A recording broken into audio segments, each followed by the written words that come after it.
The bedlam inside the field hospital was overwhelming. A jarring mix of sounds, the doleful cries of alien whales intermingling with the sharp, demanding shouts of human medical personnel. Orbital Station Lambda, situated on the fringe of the Dawn sector, had been rapidly converted from a quiet diplomatic post into an emergency trauma center overnight. As the initial casualties from the interstellar conflict began pouring in, Angel Rodriguez navigated the pandemonium with seasoned composure. At 32, his experience in battlefield hospitals was so extensive he could have managed them while blindfolded. The combat medic's calloused hands, etched with scars from prior missions, worked with disciplined swiftness as he performed initial triage on the incoming wounded.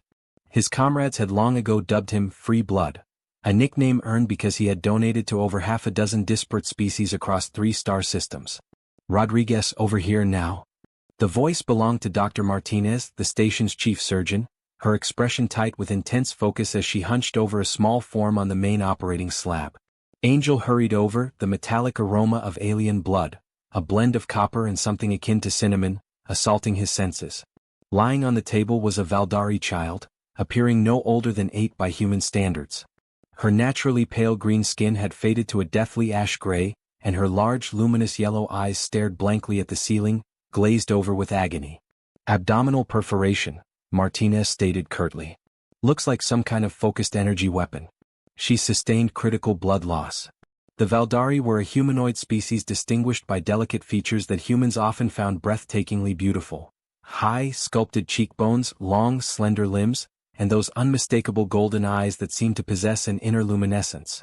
This child's eyes, however, were fading rapidly. Can't you artificially generate a replacement? Angel inquired, already pushing up his sleeve, fully aware of the likely answer. Martinez shook her head decisively. Valdari hemoglobin has a unique genetic marker. Their blood cells carry triple helix DNA, making them entirely incompatible with our standard single-donor system. We've exhausted every xenobiological protocol we have. Angel glanced at the monitor displaying the child's vitals. Her heart rhythm was erratic, and her blood pressure was crashing. In the periphery, he noticed a tall female Valdari being physically restrained by 2 nurses as she desperately tried to reach the table. The mother, he presumed. Her golden eyes were wide with sheer terror, her regal features contorted in a mask of unbearable grief. "We need a miracle, Rodriguez," Martinez whispered, her voice defeated. "I have nothing left to offer." Angel had witnessed too many children expire on operating tables. Without a word, he snatched a transfusion kit from a nearby rack. "I'm O-negative. Universal donor for humans." Martinez seized his wrist. "That's pure madness. The genetic incompatibility could induce instant, fatal rejection." "She's dying anyway," Angel countered, plunging the needle into his own arm. "Sometimes, pure madness is the only strategy remaining." The doctor hesitated, then gave a sharp nod. She knew Angel well enough to recognize his unwavering resolve. Scientific consensus screamed against this action. Introducing human blood into Valdari physiology should result in a catastrophic immune response. But with the child mere minutes from death, theoretical concerns were meaningless. Angel watched his dark red blood begin to flow through the tubing towards the child. He'd done this act countless times, but never across such a vast biological chasm. The Valdari were more than just aliens, they were fundamentally distinct at a cellular level. Their triple helix DNA had been a source of fascination for human geneticists for decades. For 30 excruciating seconds after the first few drops entered the child's system, nothing changed. The monitoring equipment continued its ominous, slowing rhythm. Then suddenly, a sharp spike registered on the cardiac monitor. "Blood pressure stabilizing, rising," one of the nurses announced, her voice tinged with absolute disbelief. The child's ashen complexion began to repigment, returning to its natural, healthy pale green. Before their astonished gaze, the abdominal wound, a gaping tear that had resisted regenerative treatment, began to rapidly close, the edges fusing together with impossible velocity. Martinez stared at the monitors, her professional composure momentarily shattered. "This is scientifically impossible. Her regenerative factor is completely unprecedented." The small Valdari's eyes fluttered open, revealing their golden irises once more, now bright and lucid. She fixed her gaze directly on Angel, her delicate lips forming words in flawless, unaccented English. "Thank you." The simple phrase sent a wave of shock through the medical team. The Valdari were known for being extremely protective of their language, and very few humans had ever heard them speak English, especially not a child. Angel managed a weary smile. "You're welcome, little one. What's your name?" "Kira," she replied softly before her eyes drifted closed again, this time sinking into natural restorative sleep rather than the embrace of death. Martinez was already running scans with portable diagnostic equipment, her face flickering between scientific fascination and profound disbelief. "Her cellular regeneration rate has surged by 400%. The wound is completely healed. Rodriguez, do you have any concept of what you've just done?" Angel was about to reply when a cold, authoritative voice cut through the ambient noise of the field hospital. "Yes, human. Do you know what you have done?" The female Valdari Angel had noticed earlier now stood at the foot of the operating table. No longer restrained, she carried herself with unmistakable rank and authority. She was tall, even for her species, with the characteristic slender Valdari build, augmented by the fitted military uniform she wore. Silver earrings glinted against her jade-green skin, and her golden eyes, identical to the child's, were fixed on Angel with laser-like intensity. "I saved her life," Angel stated simply. The Valdari woman's gaze tracked from Angel's face to the transfusion equipment, following the tube that still connected his arm to her daughter's. Her expression remained impenetrable, but something briefly flickered in those alien eyes, perhaps calculation or possibly recognition. "You gave her your blood," she stated, not as a question. Angel nodded. "I am a universal donor among my kind. It was a worthwhile risk." "It was an impossibility," she countered. "Our genetic architectures are completely incompatible. Our scientists have attempted cross-species blood integration for generations without any success." Martinez stepped forward. "And yet it worked. I cannot explain it, but her body not only accepted his blood but used it to accelerate healing beyond anything recorded in our medical history." The Valdari woman's posture shifted subtly. "I am Lanessa of House Vith. This child is my daughter and a direct descendant of the Valdari Prime. By right of blood and honor, I demand your name, human." "Angel Rodriguez, Combat Medic, Human Coalition Forces." Lanessa's eyes narrowed as she scrutinized him. "Angel Rodriguez," she repeated, the syllable sounding alien in her accent. "Do you comprehend what you have initiated by giving your blood to a daughter of House Vith?" Angel frowned. "I initiated a medical intervention to save a dying child." A small, frigid smile touched Lanessa's lips. "By the ancient statutes of House Vith, when one willingly offers their blood to preserve a Valdari life, particularly one of royal lineage, they enter into a sacred agreement, a blood debt that must be repaid." "I don't follow," Angel said, feeling a knot of unease. "I don't want any payment." "It is not about monetary payment," Lanessa replied. It is about obligation. By our laws, you now owe House Vith a blood debt of equal inherent value." Martinez moved closer to Angel, her expression deeply concerned. "What precisely does this blood debt entail?" Lanessa's gaze never left Angel's face. "The only debt considered of equal value to life-giving blood is life-creating seed. You have entered a breeding compact with House Vith." The silence that followed her declaration was absolute. Angel stared at the Valdari woman, certain he had misunderstood completely. What?" he finally managed. "A breeding compact," Lanessa repeated, speaking as though clarifying a simple concept to a slow student. "Your genetic material has demonstrated exceptional compatibility with ours, a compatibility our scientific community deemed impossible. This is not merely a medical aberration, it is a biological imperative for our species." Angel shook his head vehemently. "Lady, I donated blood to save your daughter. I did not agree to anything beyond that." "Yet your blood now flows in her veins," Lanessa countered. "It has irrevocably changed her. The genetic lesson it imparts cannot be undone. You are bound to us now, Angel Rodriguez, whether you acknowledge it or not." Martinez stepped between them forcefully. "This is preposterous. Human coalition personnel cannot be subjected to alien cultural practices without explicit consent. Regardless of your traditions, they hold no jurisdiction here." Lanessa's expression hardened. This station operates in shared space, doctor, and the medical bay functions under mutual agreement protocols. Your medic chose to act using methods outside established medical guidelines. By doing so, he willingly placed himself within the sphere of our laws." Around them, the medical staff and remaining patients had fallen silent, watching the confrontation with varying degrees of shock and fascination. Even some of the wounded Valdari appeared surprised by Lanessa's dramatic declaration. Angel calmly disconnected the transfusion line from his arm, pressing a small antiseptic bandage to the puncture site. His mind was racing, struggling to process the bizarre situation. He had saved countless lives during his military career, yet never had a medical intervention resulted in this. "I acted to preserve a life," he said carefully. "That is my duty as a medic. I respect your culture, but I am not obligated by your breeding laws."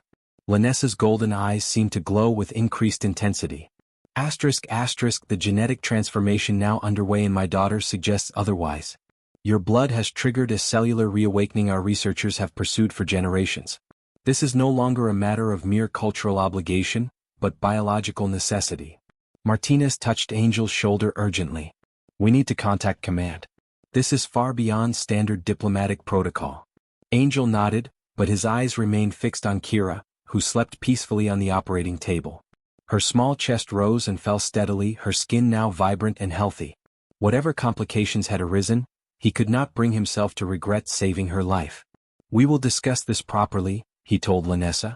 "After your daughter is fully recovered and proper diplomatic channels have been engaged." Lanessa inclined her head slightly, but her look remained unyielding. "You may seek whatever consultation you require, Angel Rodriguez. The outcome will be the same. You belong to House Vith now." Her gaze softened marginally as it shifted to her daughter. "And we belong to you in ways you have yet to comprehend." Angel felt a chill trace down his spine, which wasn't entirely due to apprehension. There was something in Lanessa's voice, something beneath the cold authority she projected. For a fleeting moment, he sensed a flicker of hope beneath her imperious demeanor. As he left the medical bay, closely followed by Martinez, Angel couldn't shake the feeling that his impulsive act of compassion had set in motion events vastly beyond his control. He had given blood freely as was his habit, but for the first time, it seemed that something precious had been taken from him in exchange. The memory of Kira's eyes opening, of her small voice thanking him, echoed in his thoughts. Whatever lay ahead, he could not bring himself to regret his decision. Some lives, he concluded, were worth any cost even if that price was his freedom. The corridors of the Valdari administrative section gleamed with a mother-of-pearl luminescence that reminded Angel of abalone shells. Lanessa strode ahead of him, her back ramrod straight, her pace assured. Two Valdari guards flanked them, their expressions unreadable, their ceremonial weapons, crystalline spears that Angel suspected were far more technologically sophisticated than they appeared, held at precise, ritualistic angles. 3 days had passed since Kira's miraculous recovery. 3 days of increasingly strained negotiations between human coalition representatives and the Valdari delegation. 3 days during which Angel had been placed on restricted duty, essentially confined to his quarters when not meeting with superiors to explain, with growing frustration, exactly what had transpired in the medical bay. Now, following a summons he was powerless to refuse, he found himself being escorted deep into the Valdari-controlled areas of the station. "Where exactly are we going?" he asked Lanessa's rigid back. She didn't turn. "To the House Vith Enclave. Our genetic specialists wish to examine you." "I was not informed of any medical examination," Angel objected. "I should have coalition medical staff present." Lanessa finally glanced back, one elegant eyebrow slightly raised. "Your coalition has already extracted 12 blood samples from you in the past 3 days. They have conducted every scan their primitive equipment allows. Do you genuinely believe they care about your well-being, or merely the anomaly you represent?" Angel could not dispute her point. The instant word of Kira's recovery reached Coalition Command, he had become more of a specimen than a soldier. The fact that human blood, specifically his blood, had not only been accepted by Valdari physiology but had triggered unprecedented regenerative abilities had transformed a simple act of charity into a potential scientific breakthrough. Or, as he had overheard one officer mutter, a tactical asset. They passed through a series of arched doorways that seemed to ripple like liquid as they approached, then solidify once they crossed the threshold. The air changed, becoming richer somehow, infused with subtle, complex fragrances that brought to mind tropical rainforests and distant spices. Other Valdari moved through the hallways, some in military attire similar to Lanessa's, others in flowing robes that shimmered with colors that appeared to shift as they moved. All paused to bow their heads slightly as Lanessa passed. Angel noted their expressions, a mixture of deference and intense curiosity, particularly when their golden eyes flickered to him. Finally, they entered a chamber that was unequivocally a laboratory. Unlike the sterile, functional labs of the human coalition, This space seamlessly blended organic and technological elements in a way that made it impossible to determine where one ended and the other began. Transparent holographic displays hung suspended in the air, exhibiting rotating DNA helices and intricate cellular structures that pulsed with soft light. A male Valdari turned away from one of these displays as they entered. He was visibly older than Lanessa, with deeper lines etched around his golden eyes, and his skin had faded to a lighter, paler green. He wore a simple white robe that reminded Angel of a laboratory coat, though the fabric appeared to shimmer and flow like a fluid. "This is Dr. Vex," Lanessa introduced, "our foremost genetic specialist and a member of the High Council's Scientific Directorate." Dr. Vex offered a slight, formal nod. "The human who defied biological impossibility," he stated. His English was perfect but carried a noticeable, peculiar accent. "I have been analyzing the samples taken from young Kira. They are, quite frankly, extraordinary." Angel shifted uncomfortably under the scientist's intense scrutiny. "I just donated blood. There's nothing remotely special about it." "On the contrary," Dr. Vex replied, gesturing toward a floating display. It instantly shifted, zooming in on what seemed to be a cellular interaction. "Your blood contains a genetic sequence that is a perfect match for our species' regenerative mechanism. Every previous attempt at cross-species integration has ended in utter, catastrophic failure." The display changed again, showing a split-screen image. On one side, cells were being violently destroyed by what looked like an aggressive immune response. On the other, cells were merging harmoniously, radiating a powerful glow of vitality. "The left image shows our past efforts to introduce non-Valdari genetic material," Dr. Vex explained. "The right shows what occurred when your blood entered Kira's system." Angel studied the presentation. His medical background allowed him to grasp the fundamental science, if not the incredibly complex genetic interactions. "So, my blood is compatible with Valdari physiology. That's medically interesting, but I fail to see how it substantiates Lanessa's claim." Dr. Vex and Lanessa exchanged a brief, significant glance before the scientist responded. It is far more than mere compatibility, Medic Rodriguez. Your blood has activated dormant genetic pathways within Kira's DNA. Her regeneration factor has surged by over 40%, and her neural pathways exhibit increased cross-hemisphere integration." He made a gesture, and the display shifted to a brain scan, pulsating with vibrant colored light. "This level of neural activity has not been recorded in a Valdari child for 3 generations. Angel frowned. "What exactly does that imply?" Lanessa moved forward. "It implies that our species is dying, Angel Rodriguez. Not suddenly but gradually. For many generations, our genetic diversity has been plummeting. Each new generation is born weaker, possessing diminished regenerative capabilities and reduced cognitive potential. We have been relentlessly searching for a solution.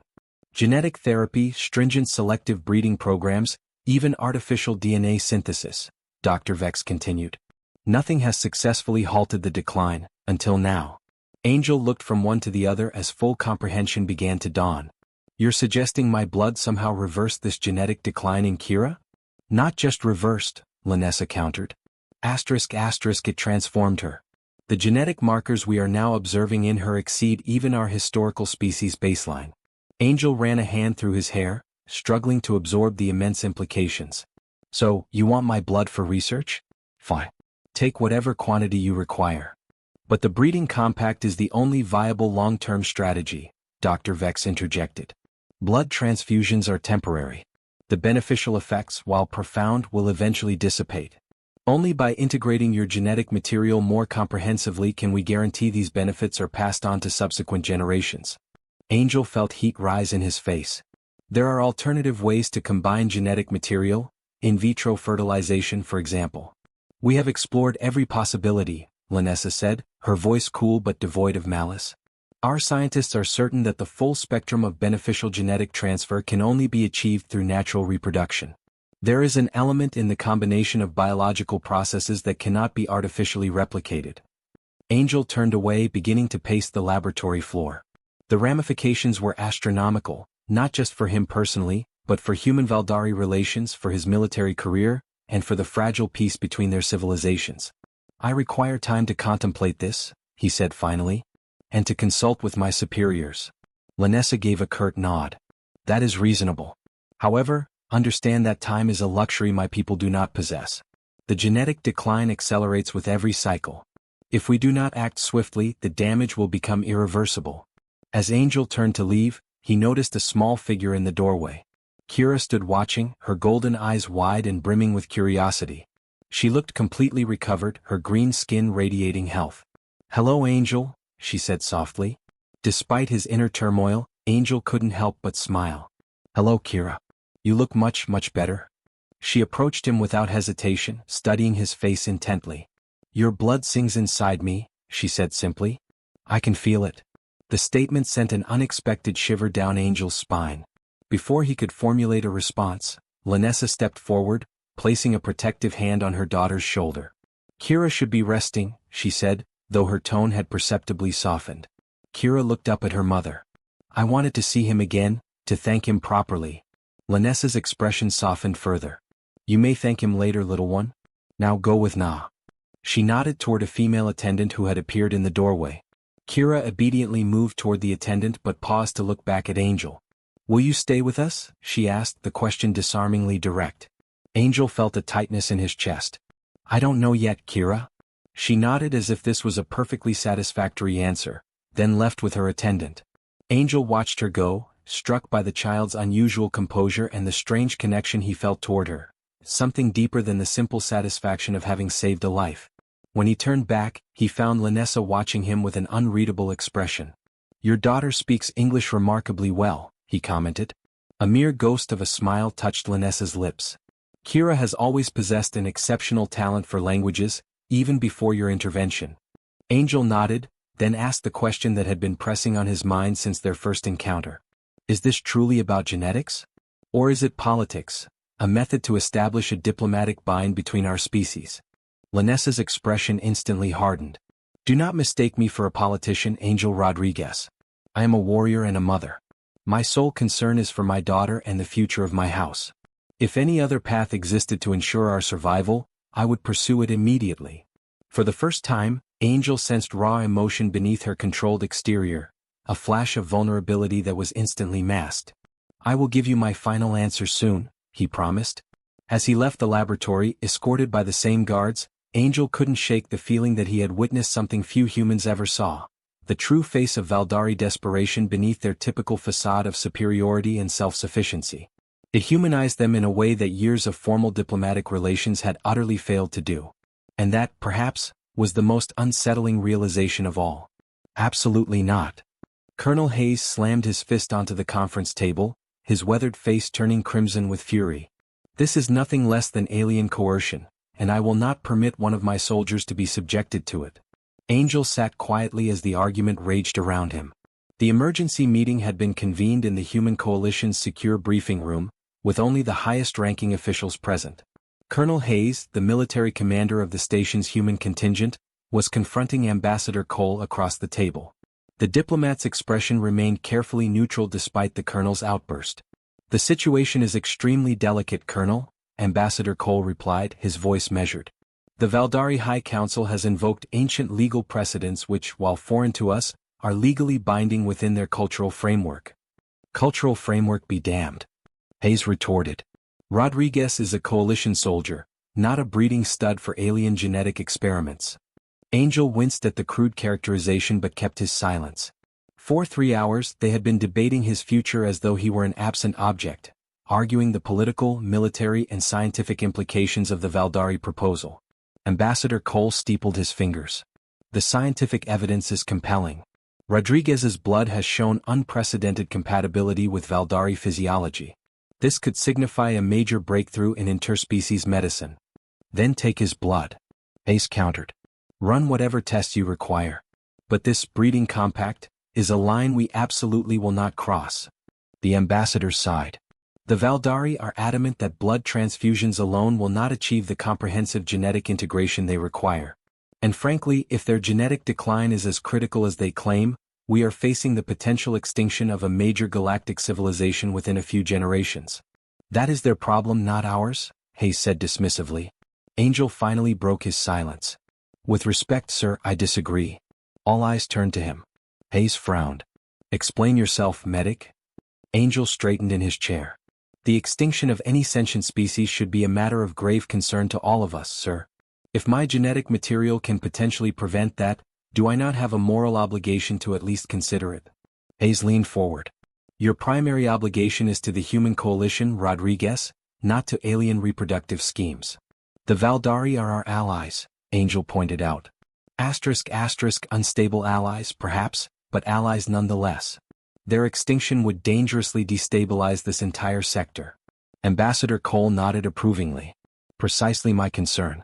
The political ramifications would be enormous. There is also the child to consider, Angel continued. Kira. My blood saved her life, but according to Dr. Vex, the positive effects will fade without further genetic integration. Are we prepared to allow her condition to deteriorate when we possess the means to prevent it? Hayes scowled. You are allowing your emotions to cloud your professional judgment, Rodriguez. This is exactly what the Valdari want, to manipulate you through the child. Angel met the colonel's gaze steadily. Maybe so, sir, but that doesn't change the facts. My blood helped her. It could help others. The discussion continued for another hour, circling the same irresolvable points. Finally, Ambassador Cole raised a hand. I propose a compromise, he stated. Rodriguez will be officially designated as a special liaison to House Vith, assigned to their medical research division. This grants us official oversight while permitting the Valdari to conduct further compatible genetic research. We will revisit the deeper implications of their proposal after we have collected more data. Hayes did not look satisfied, but he gave a reluctant nod. I want daily reports, and coalition medical staff must be present during any procedures. I will negotiate those terms, Cole agreed, then turned to Angel. Unless you object, Medic Rodriguez? Angel considered the proposal. It was a diplomatic maneuver, delaying the ultimate decision while allowing both sides to gather data. It wasn't a solution, but it bought crucial time for everyone. I accept the assignment, sir, he said finally. As the meeting dispersed, Hayes pulled Angel aside. You are making a mistake, son, he said, his voice low and concerned. Once you are on their territory, under their authority, who knows what they will do? Angel genuinely appreciated the concern, even from the gruff colonel. I will be careful, sir, but I have to see this through. Hayes shook his head. That Valdari woman has gotten into your head. Don't let a pretty alien face distract you from your duty. Angel frowned. This is not about Lanessa, sir. It's about doing what is right. Just watch yourself, Hayes warned. And remember where your true loyalties lie. As Angel left the briefing room, he found Ambassador Cole waiting for him in the corridor.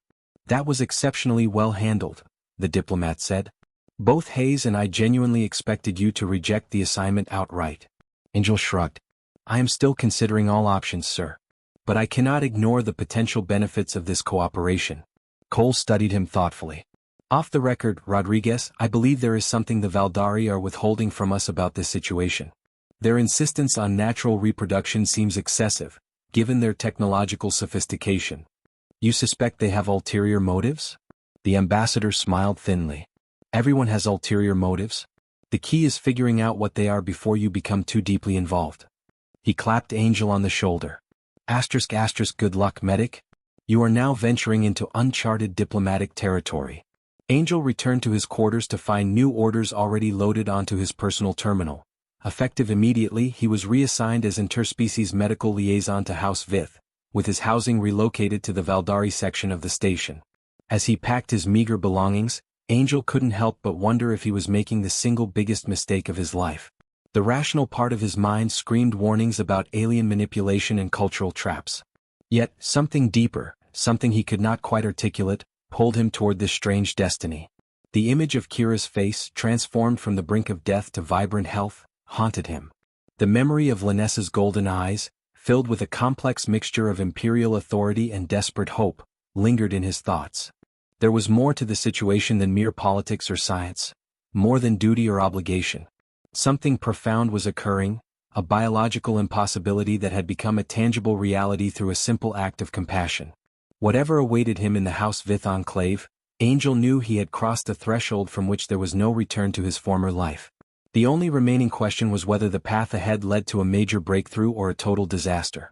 The great hall of House Vith hummed with a palpable sense of tense expectation. Valdari of all ages had gathered, their slender figures arranged in concentric circles around the central dais.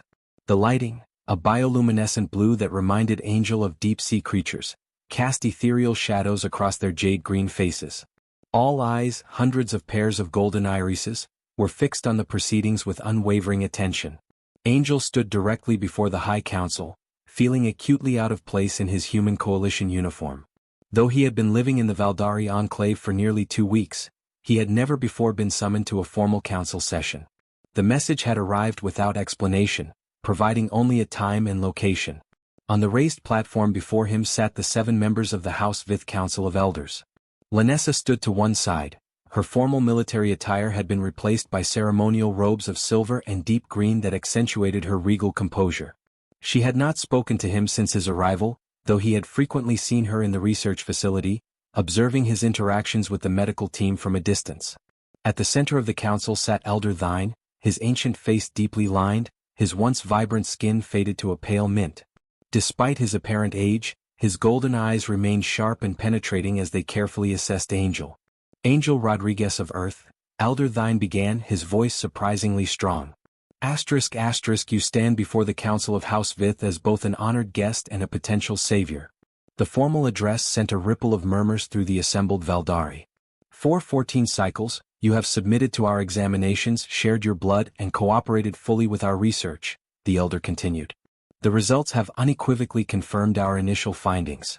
Your genetic material possesses unique properties that may halt, perhaps even reverse, the decline that now threatens the survival of our people. Angel nodded respectfully.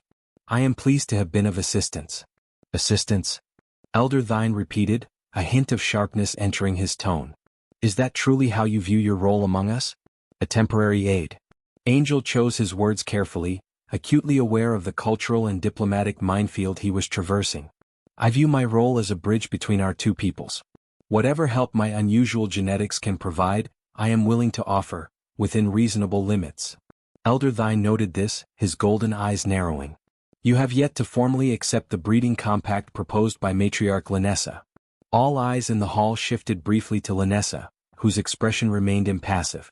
Angel felt a flush creep up his neck, but he maintained his composure. The proposal carries significant implications, personal, political, and ethical. I have been carefully considering it. Elder Thine leaned forward. While you consider, our children grow weaker. The regenerative capability that once defined our species continues to vanish. The genetic reawakening we witnessed in young Kira offers the first ray of hope our people have had in generations. A female elder spoke up. Our scientists report that the positive effects of your initial blood transfusion in Kira are already beginning to diminish. Without further genetic integration, the benefits will eventually disappear entirely. Angel had feared this might happen. Dr. Vex had warned him that the effects of a single exposure would likely be temporary. Still, hearing it confirmed sent a pang of concern through him. In the past 2 weeks, he had spent time with Kira, ostensibly as part of the medical monitoring, but increasingly because he genuinely enjoyed her company.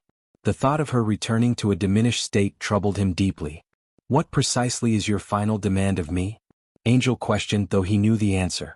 Elder Thine's expression hardened. We require your final decision, human. Will you fulfill the breeding compact with Matriarch Lanessa, thereby securing the future of House Vith, or will you deny us, condemning our lineage to gradual extinction? The stark framing of the question hung heavy in the air. Angel glanced at Lanessa, whose golden eyes met his without flinching. Despite their limited personal interaction, he had become increasingly aware of her. Her presence in a room, her voice when she spoke to others, even the subtle, jasmine-like scent that seemed to accompany her. Before Angel could respond, the doors to the great hall burst open. Colonel Hayes strode in, flanked by 4 armed human coalition soldiers. Behind them came Ambassador Cole, looking distinctly uncomfortable. This meeting is terminated, Hayes announced, his voice echoing through the suddenly silent hall. Medic Rodriguez is being recalled to Human Coalition Command, effective immediately. Elder Thine rose slowly to his feet, his frail appearance belied by the sheer authority in his stance. This is an internal matter of House Vith, Colonel. You have no jurisdiction here. Hayes approached the dais, ignoring the ripple of tension that spread through the assembled Valdari. Rodriguez is a coalition soldier. His primary allegiance is to Earth and humanity, not to alien breeding programs. Lanessa stepped forward, her voice glacial. Angel Rodriguez entered into a preliminary agreement when he gave his blood to my daughter. To withdraw now would constitute a grave dishonor. Dishonor? Hayes scoffed. Your people are attempting to coerce one of my men into an interspecies reproductive arrangement. Where I come from, we call that something else entirely. Ambassador Cole finally intervened, stepping between Hayes and the council. What the colonel means to say is that we believe further diplomatic discussion is absolutely warranted before any permanent arrangements are established. Angel watched the confrontation with growing alarm. The situation was deteriorating rapidly, with the potential for a serious diplomatic incident or worse. Colonel, he said firmly, I appreciate your concern, but I was not coerced into anything. I have been treated with respect during my time here. Hayes turned to him, lowering his voice conspiratorially. That's what they want you to think, Rodriguez? Intelligence suggests the Valdari have been exposing you to subtle psychotropic compounds, pheromones designed to increase suggestibility. They are manipulating you. Angel frowned, the memory of the strange, jasmine-like scent he associated with Lanessa resurfacing. Could Colonel Hayes' claim be true? Was he under some form of biochemical influence? The mere possibility sent a deep chill through him. Is this accurate? He asked, spinning to face Dr. Vex, who stood nearby. The Valdari scientist appeared genuinely baffled. No psychological manipulation was attempted. Such methods would irrevocably contaminate the integrity of our genetic research. A convenient denial, Hayes muttered under his breath. Elder Thine struck his staff against the polished floor, the crystalline tip emitting a resonant tone that instantly silenced the entire chamber. Enough. This disruption disrespects the sacred space of the council. Colonel Hayes, state your objective clearly or you must leave. Hayes straightened his posture. I am here to immediately escort Medic Rodriguez back to coalition territory for a comprehensive debriefing and medical examination. We have evidence to suggest his judgment has been compromised. And if he chooses to remain? Lanessa asked, her voice dangerously soft. Then we will regard him as being held under duress and will act accordingly, Hayes replied, his hand moving subtly toward his sidearm. Angel saw the situation balanced precariously on a razor's edge. The tension in the hall was suffocating. Both Valdari guards and coalition soldiers were adopting increasingly aggressive stances. I will go, he announced, his voice slicing through the tension. I will return to coalition territory for the examination. Lanessa's eyes flashed with what might have been betrayal. If you depart now, the compact will be rendered null. Housefifth cannot afford to wait while you waver between loyalties. Angel met her gaze steadily. I am not abandoning anything, Lanessa. But I need absolute certainty that my decisions are genuinely my own. Elder Thine regarded him solemnly. Remember, Angel Rodriguez, that destinies once intertwined are not easily separated. The blood bond you initiated has consequences far beyond political allegiances. Angel offered a respectful nod to the elder, then turned to follow Hayes and his security detail.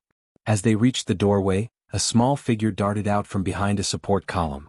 It was Kira, her golden eyes wide with confusion and hurt. You are leaving? She asked, her voice small but clear in the hushed hall. Angel knelt to meet her gaze. Only for a short while, Kira. I need to consult with my people. The child studied his face with an uncanny intensity. Your blood still sings inside me, she whispered, but the song is growing fainter. The simple statement hit Angel like a physical blow. He reached out, hesitating briefly before gently resting his hand on her shoulder. I will not forget you, Kira. Or my promise. What promise? Hayes demanded as they exited the hall. Angel didn't answer immediately. As they walked through the pearlescent corridors of the Valdari enclave toward the human section of the station, he felt a rising sense of uncertainty. Had he actually made a promise to the child? Or had that impression been somehow planted in his mind? Back in coalition territory, Angel submitted to a battery of medical tests. Blood sampling, neural scans and psychological evaluations, all designed to determine if he had been subjected to alien influence. Dr. Martinez personally oversaw the procedures. Your blood work shows trace elements we can't conclusively identify, she reported, reviewing the results. And your neural activity patterns show a slight deviation from your baseline. Changed how? Angel asked, sitting up on the examination table. Martinez frowned at the display. Increased activity in the limbic system and the right temporal lobe, areas associated with emotional processing and complex pattern recognition. Could that be the result of alien manipulation? Possibly, she conceded. Or it could simply be a natural response to prolonged exposure to a profoundly different cultural environment. The brain naturally adapts to new experiences. Angel sighed. So you can't tell me whether my thoughts are truly my own? Martinez offered a sympathetic look. Thoughts are always influenced by environment, experience, and biochemistry. The relevant question is whether the Valdari deliberately altered your neurochemistry to make you more agreeable to their proposal. And the answer is inconclusive, she finished with a shrug. We found no smoking gun, no clearly identifiable psychotropic compounds or signs of neural tampering. That doesn't prove it didn't happen, it just means we can't prove that it did. Angel rubbed his temples, a headache beginning to form. So, I'm back exactly where I started.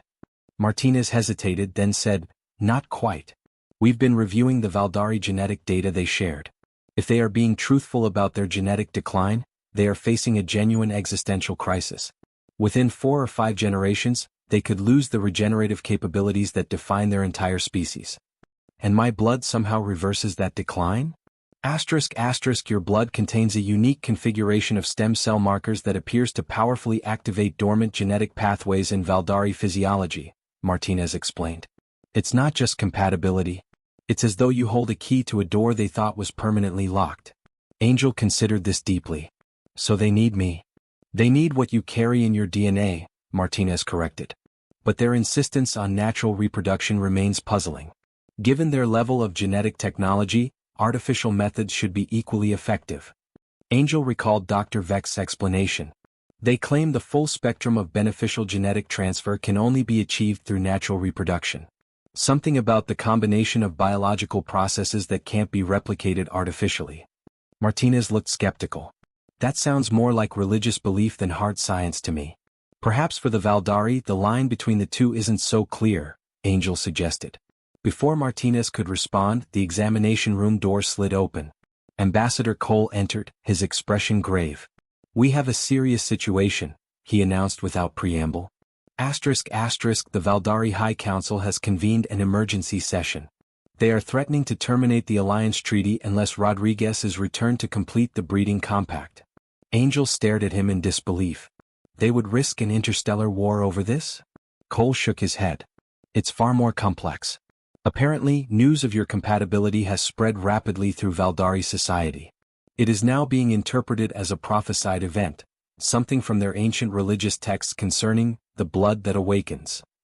Martinez frowned. So, this has devolved into a religious issue? Religious, political, existential. It's all tightly intertwined for them, Cole explained. What began as a medical anomaly has swiftly morphed into a cultural flashpoint. Some factions within Valdari society view Rodriguez as a messianic figure. Others see him as a fundamental threat to their genetic purity. Angel suddenly felt overwhelmed. I just gave blood to save a dying child. How did it become this? Cole's expression softened slightly. Sometimes the smallest actions have the greatest and most unpredictable consequences, especially across profound cultural divides. He straightened, resuming his diplomatic demeanor. The High Council has formally requested your presence at the emergency session. As a gesture of good faith, we have agreed to let you attend, provided you are willing. Angel looked to Martinez, who nodded reluctantly. Medically, I can find no reason to prevent you from going. Just be exceedingly careful. As Angel prepared to return to Valdari territory, he found himself at a critical crossroads. The rational part of his mind screamed warnings, telling him to walk away, to request reassignment to a distant outpost where Valdari politics couldn't reach him. Yet, something deeper pulled him back toward House Vith, toward Kira's fading song and Lanessa's golden eyes. Whatever awaited him in the Valdari council chamber, Angel knew his decision would reshape not just his own future, but potentially the future of 2 entire species. The weight of that staggering responsibility settled on his shoulders like a physical burden. With a deep breath, he stepped forward to meet his destiny. The Valdari High Council chamber differed significantly from the Great Hall of House Vith. Where the latter was designed for large assemblies, this space was intimate, enclosed, and clearly intended for the deliberation of a select few. The walls curved organically, inlaid with what appeared to be living circuitry, veins of bioluminescent material that pulsed with a slow, rhythmic light. At the center stood a circular table of dark, polished stone. Around it sat the 9 members of the High Council, the most powerful Valdari on the station, representing the major houses and governmental functions. Angel recognized Elder Thine and, to his surprise, Dr. Vex. Lanessa stood behind Elder Thine's chair, her position signifying her status as the representative of House Vith rather than a voting council member. On the human side, Ambassador Cole led a small delegation that included Colonel Hayes, looking distinctly uncomfortable, and 2 coalition scientific advisors. Angel took his place beside them, acutely aware of the weight of every gaze in the room. Elder Thine opened the proceedings, his ancient voice carrying surprising authority. We convene an extraordinary session to address a matter of existential importance to the Valdari people. The human Angel Rodriguez carries within his blood the key to our genetic renewal, a compatibility our scientists previously believed to be impossible. Dr. Vex rose, activating a holographic display above the table. Complex genetic structures rotated slowly in the air, highlighted sections pulsing in time with the living circuits in the walls.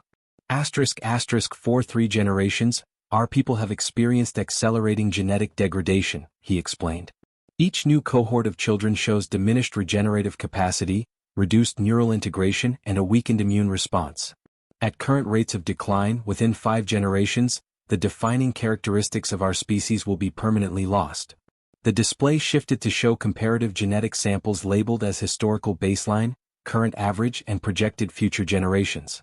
The degradation was visually apparent, with complex structures simplifying and vital connections vanishing. This, Dr. Vex continued, highlighting a new genetic structure. Is what we observed in young Kira after receiving Angel Rodriguez's blood. Not merely a restoration to historical baselines, but an enhancement, a reactivation of genetic pathways dormant for millennia. One of the coalition scientists leaned forward. Have you managed to isolate the specific genetic markers responsible for this activation? Partially, Dr. Vex acknowledged. But the effect appears to require more than just isolated genetic sequences. Something in the living interaction between human and Valdari biology creates a synergistic effect that we cannot fully replicate artificially. Colonel Hayes snorted skeptically. A convenient explanation for insisting on natural reproduction. Elder Thine fixed Hayes with a cold, piercing stare. We do not make such claims lightly, Colonel. Our survival as a species hangs in the balance. Ambassador Cole intervened smoothly. Perhaps we could explore compromise solutions, ongoing blood donations, bone marrow transplants, or other continuous medical interventions that might provide the benefits without requiring more intimate involvement? We have considered all alternatives, Dr. Vex replied. While blood transfusions offer temporary benefits, they fade without permanent genetic integration. Only by combining our DNA through natural reproductive processes can we guarantee the lasting transfer of these beneficial traits to future generations. Angel, who had remained silent throughout the exchange, finally spoke. What about Kira? How is she doing now? The question seemed to catch the council off guard. After a moment of silence, Lanessa stepped forward. The regenerative effects have begun to diminish, she said, her voice remaining carefully controlled.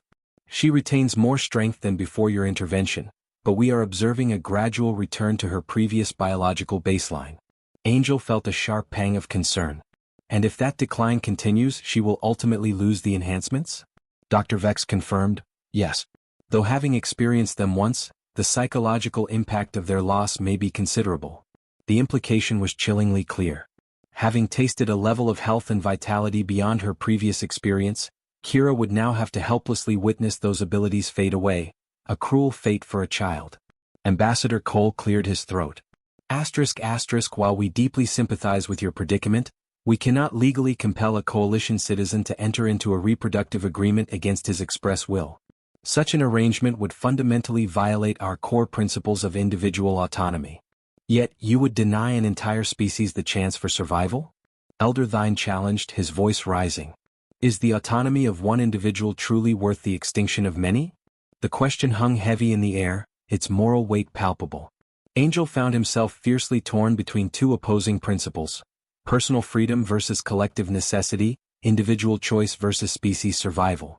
Before the diplomats could resume their carefully worded debate, Angel made his decision. I'll do it, he said, his voice quiet but unwavering. All eyes snapped toward him. Colonel Hayes looked visibly shocked. Ambassador Cole appeared deeply concerned. The Valdari elders wore expressions of cautious hope. I'll agree to the breeding compact with House Vith, Angel clarified. But under specific conditions. Lanessa's expression remained perfectly neutral, but a tiny flicker, perhaps relief or vindication, passed through her golden eyes. Name your conditions, Elder Thine invited, leaning forward. Angel straightened, meeting the elder's gaze directly. First, this must be a partnership of equals. I will not be treated as a genetic resource to be exploited, but as a full and respected participant in whatever future we create. Elder Thine nodded slowly. Acceptable. Second, I retain my coalition citizenship and the right to communicate freely with my people. Also acceptable, the elder agreed, provided you do not share classified Valdari genetic information without authorization. Third, Angel continued, any children resulting from this union will have the unrestricted right to choose their own path when they come of age, whether that means fully embracing Valdari culture, human culture, or forging something entirely new. This condition immediately provoked murmurs of dissent among the council members. After a brief consultation in the Valdari language, Elder Thine responded, we agree with the stipulation that all children receive a comprehensive education in both cultures to fully inform their eventual choice. Angel nodded, satisfied with this compromise. Finally, I demand ongoing, guaranteed medical support for Kira. Regardless of whether this arrangement produces offspring, her well-being is not negotiable. For the first time, Lanessa's composure cracked slightly. A flash of raw, genuine emotion crossed her features. As her mother, I give you my solemn word, she said, her voice softer than Angel had ever heard it. Colonel Hayes stepped forward, his face flushed with rage. Rodriguez, you cannot possibly be considering this. It's tantamount to desertion. Ambassador Cole placed a restraining hand on the colonel's arm. Legally, it is more complex than that. If we frame this as a diplomatic assignment, a human Valdari cultural exchange with medical benefits, it could potentially be sanctioned under existing treaty provisions. Hayes shook off the ambassador's hand. This is insanity. He's being manipulated. No, Colonel, Angel replied firmly. For perhaps the first time since I arrived on this station, I am making a choice with complete clarity. This isn't about politics or species loyalty. It is about doing what is right, for Kira, for the Valdari, and yes, potentially for humanity too. Elder Thine struck his staff against the floor, the crystalline tip emitting the same resonant tone Angel had heard in the Great Hall. The compact is accepted, he declared. Angel Rodriguez-Lanessa of House Vith shall be joined according to our ancient traditions, binding our bloodlines and destinies. The formal pronouncement sent a ripple of mixed reactions through the chamber. The Valdari council members inclined their heads in solemn acknowledgement, while the human delegation looked variously concerned, resigned, or openly curious. Angel found his gaze drawn to Lanessa. Throughout the negotiations she had maintained her regal reserve. Now, as their future was formally sealed, he searched her face for some indication of her true feelings. What he found surprised him. Beneath the mask of diplomatic restraint, her golden eyes held neither triumph nor cold calculation, but something that looked remarkably like hope. As the council session adjourned, Angel approached her. Are you certain about this? He asked quietly. You are bound by this compact as much as I am. Lanessa regarded him steadily. I have always been bound by duty to my house and my people. The difference now is that duty aligns with possibility, the possibility of a future I had long since ceased to believe in. But you hardly know me, Angel pointed out. We are agreeing to create life together, to be connected forever, based solely on a biological compatibility we don't fully comprehend. A small, genuine smile touched Lanessa's lips. My people have a saying, blood knows what mine does not. Perhaps this strange connection between us was written in our stars long before either of us was born. The poetic sentiment surprised Angel, revealing a side of Lanessa he had never glimpsed before. Before he could respond, Colonel Hayes approached, his expression thunderous. This isn't over, Rodriguez, he warned. Command won't accept this lying down. You are setting a dangerous precedent. Angel met his superior's gaze calmly. With respect, sir, sometimes precedents need to be set. Maybe this is the beginning of something important, not just for me or the Valdari but for all of us. Hayes shook his head disgustedly and stormed away. Ambassador Cole approached next, his diplomatic mask firmly in place. Well, this is certainly an unexpected development, he observed mildly. I hope you fully understand the commitment you are making. I believe I do, Angel replied. Cole nodded thoughtfully. For what it's worth, I believe you are making a brave choice. Difficult, certainly, but potentially visionary. He lowered his voice. Watch yourself though. Not everyone on the Valdari side supports this union. There are conservative factions who view genetic mixing with humans as sacrilege. The warning sent a chill through Angel, but he nodded his thanks for the information. As Cole departed, Dr. Vex approached, his expression animated with scientific excitement. "We should commence preparatory treatments immediately," he said. "Hormonal optimization, epigenetic priming. There are numerous protocols that can enhance compatibility and increase the probability of successful conception." Angel held up a hand. "One step at a time, doctor. I have agreed to the compact, but I would appreciate some time to adjust before we dive into intensive medical procedures." Dr. Vex looked momentarily disappointed but nodded. "Of course, forgive my enthusiasm. This represents the culmination of my life's work, a potential solution to a problem that has haunted our people for generations." As the council chamber emptied, Angel found himself alone with Lanessa. An awkward silence settled between them, two practical strangers who had just formally agreed to create a new life together. "What happens now?" Angel finally asked. Lanessa's formal demeanor softened slightly. "Now we prepare for the bonding ceremony, the ritual that will formalize our compact before our people. And after that..." A fleeting expression crossed Lanessa's face, something almost like vulnerability. "After that, we learn to know each other, Angel Rodriguez. Not as representatives of our species, but as two beings joined by blood and destiny." As they left the council chamber together, Angel felt the immense weight of his decision settle around him like a mantle. He had chosen a path that would forever alter his life, one that separated him from everything familiar and bound him to an alien future. Yet, alongside the apprehension came a strange sense of profound rightness. Whatever lay ahead, whatever challenges, dangers, or wonders awaited, he had made this choice freely, guided by compassion and hope rather than fear or obligation. As they walked through the pearlescent corridors of the Valdari enclave, their steps falling into a natural synchronization, Angel glimpsed a small figure waiting ahead. Kira, her golden eyes bright with anticipation. Some choices, he reflected, were worth any price. The bonding chamber pulsed with bioluminescent light, casting rippling, ethereal patterns across the assembled guests. Valdari tradition blended seamlessly with advanced ceremonial technology.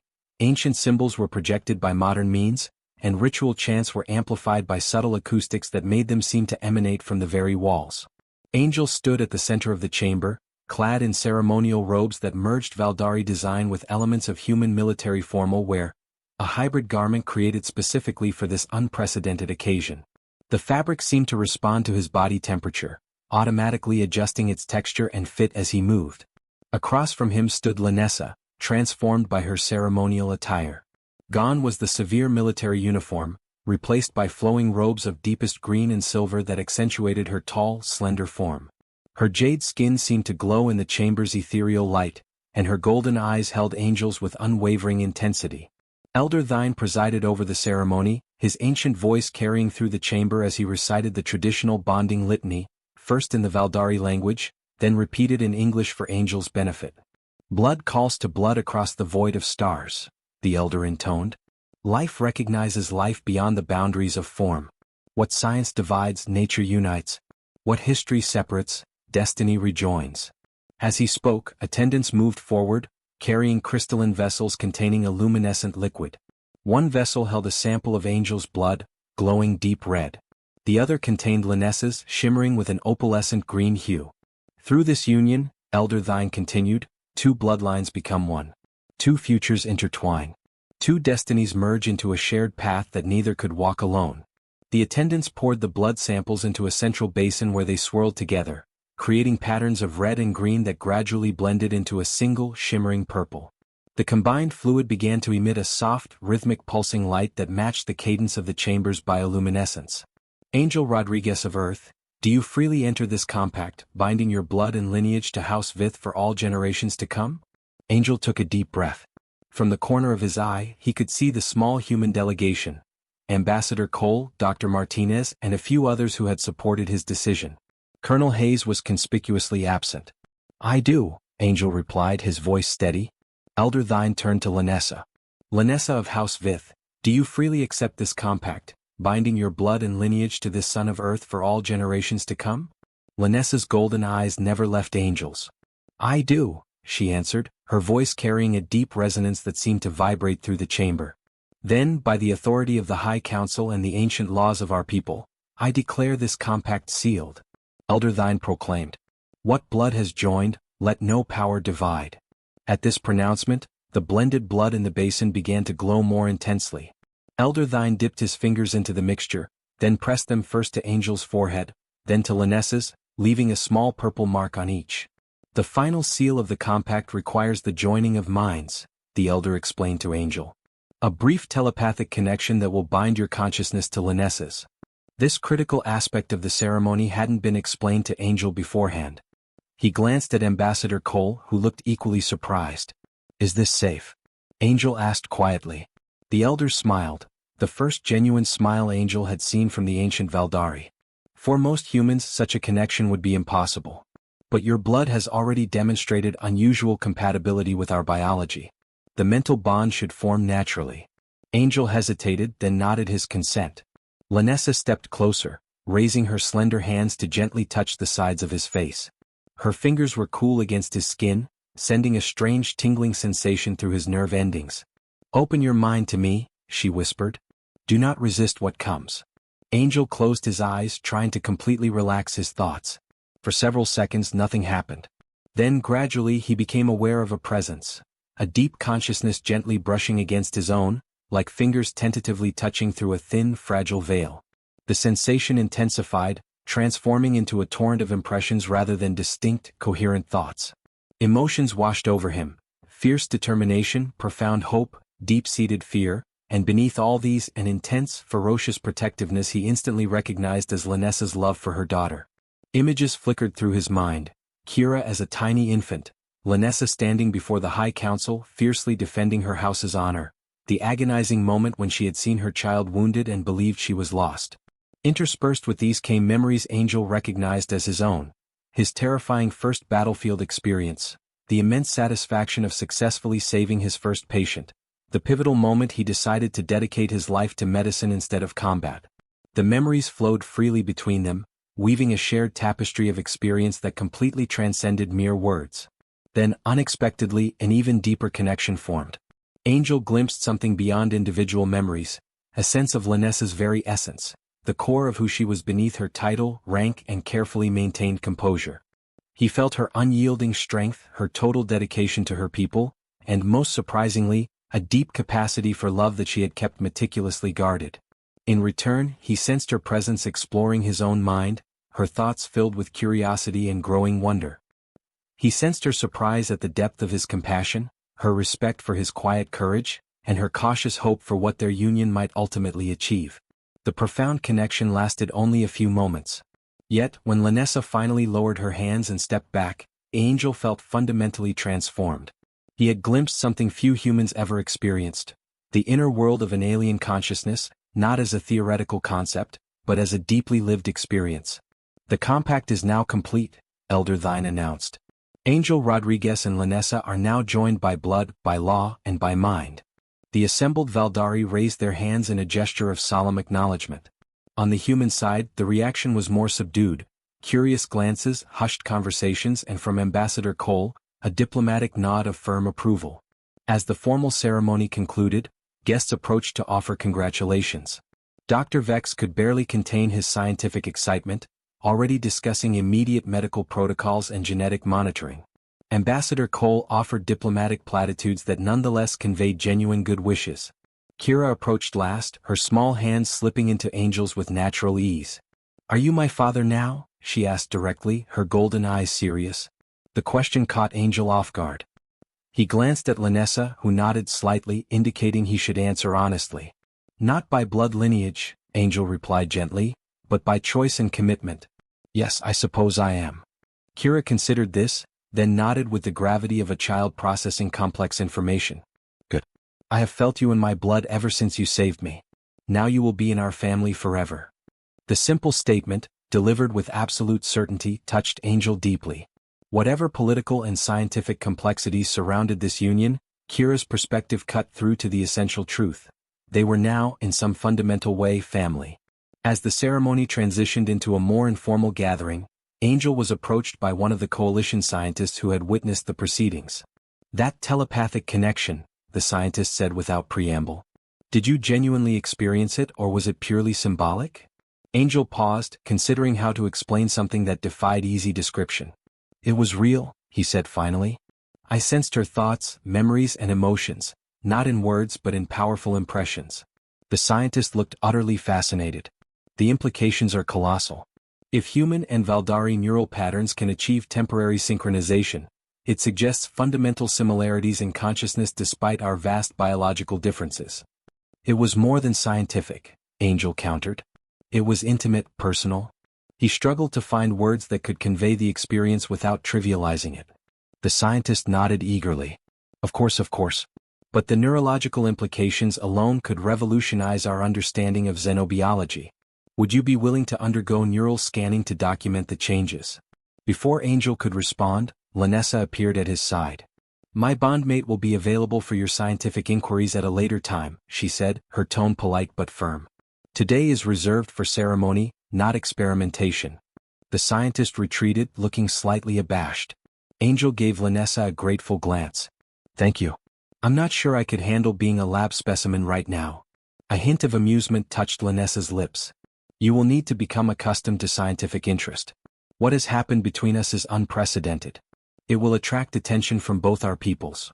I suppose that's true, Angel acknowledged. But it would be nice to have some time to adjust before being studied like a curious anomaly. Lanessa's expression softened. We will have that time. I have arranged for us to have 3 days of privacy following the ceremony, a traditional period of seclusion for newly bonded pairs. The implication sent a flush of heat through Angel. Despite the compact's reproductive purpose, he and Lanessa had not yet discussed the physical aspects of their arrangement. Reading his expression, Lanessa added, This time is for adjustment and connection, Angel Rodriguez, to learn each other beyond the brief glimpse provided by the mental bond. Angel nodded, relieved yet simultaneously aware of a growing attraction to this complex woman who was now, by alien law and ritual, his mate. The mental connection had revealed layers to Lanessa that her controlled exterior concealed. Passion, vulnerability, and a depth of feeling that had genuinely surprised him. As the celebration continued around them, Angel found himself observing Lanessa with new eyes.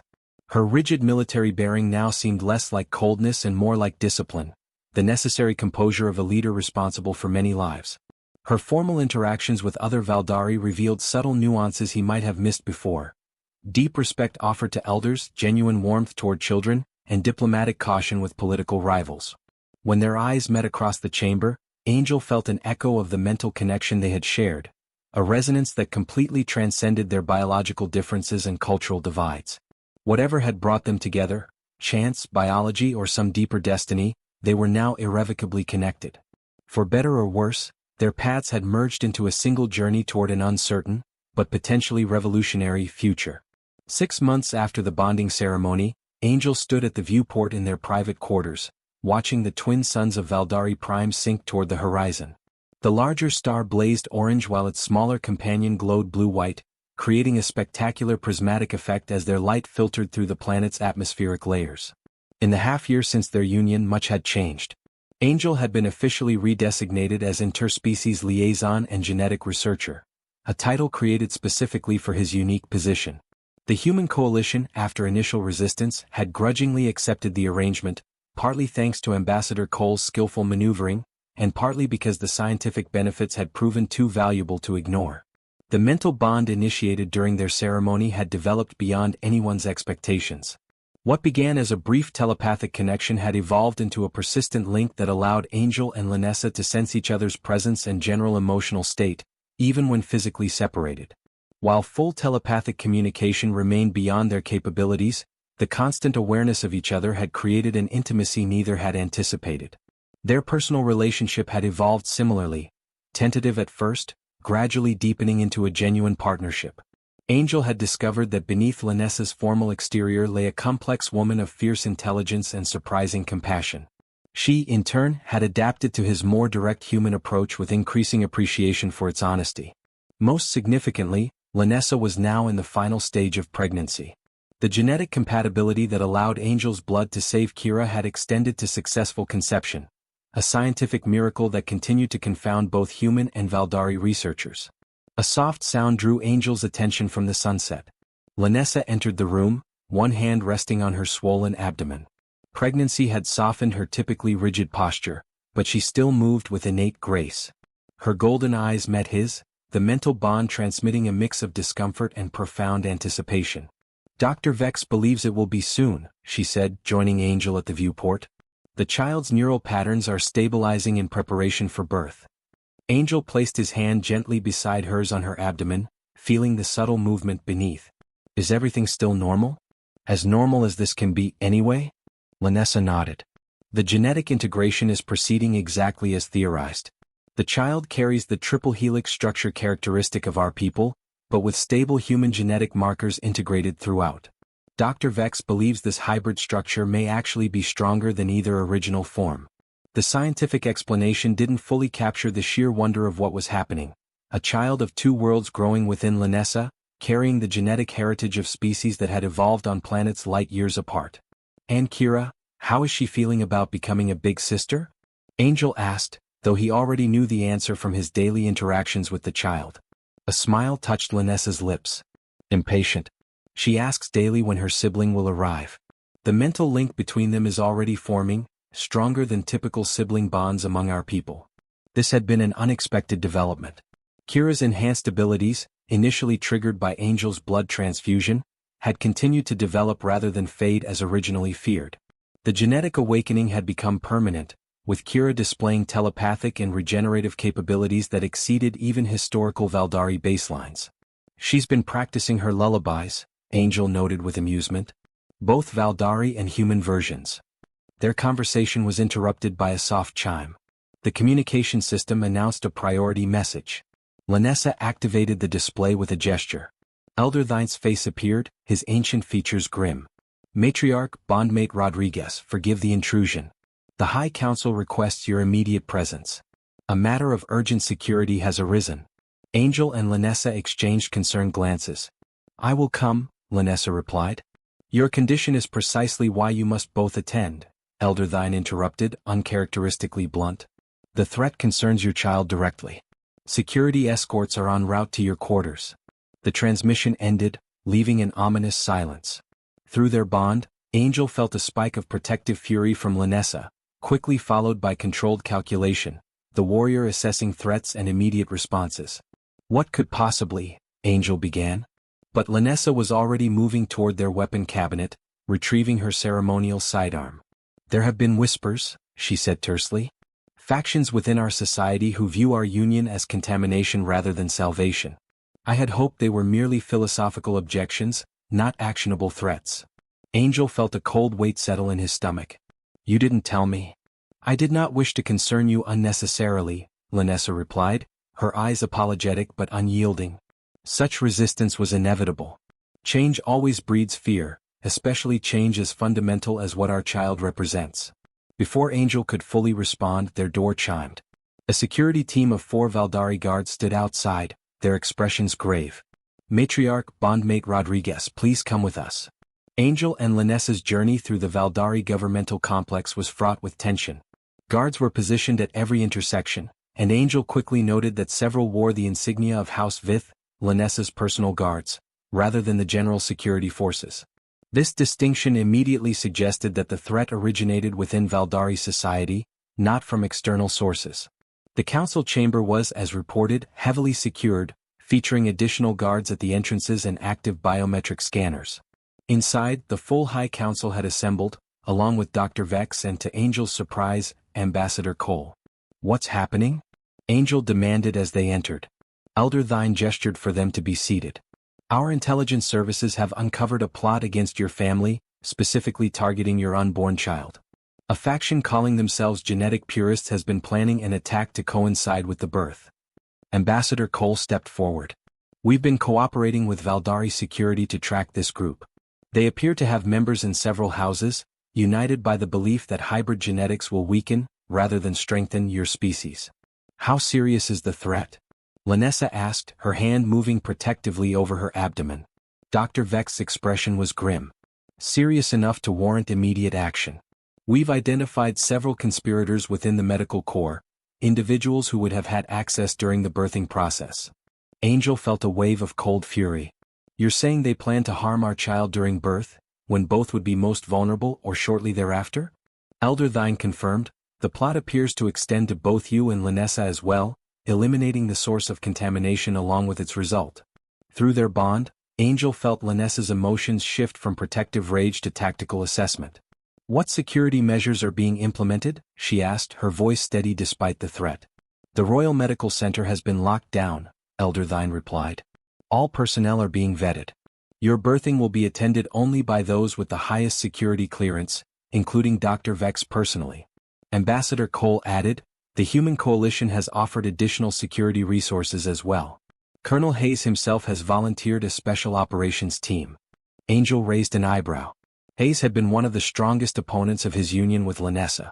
"That's unexpected." "Perhaps not," Ambassador Cole said with a slight smile. "The Colonel may disapprove of your personal choices, but an attack on a coalition citizen, especially one with your unique genetic significance, is something he takes very personally. He considers it a matter of honor." The attack came 3 days before the birth was scheduled. Angel was reviewing security protocols in the medical center when the lights flickered once, twice, then plunged into emergency amber. Alarms began wailing throughout the facility, a piercing sound designed to disorient rather than simply alert. Through his bond with Lanessa, he felt a spike of pain so intense it drove him to his knees. She was in labor, premature and in distress. "Security breach in the Royal Medical Center," came the announcement over the facility's communication system. "All personnel to emergency stations." "This is not a drill." Angel fought through the disorienting pain radiating through their mental connection and forced himself to his feet. The medical bay where Lanessa was being prepared for birth was 3 levels up, but the lifts had shut down automatically during the emergency.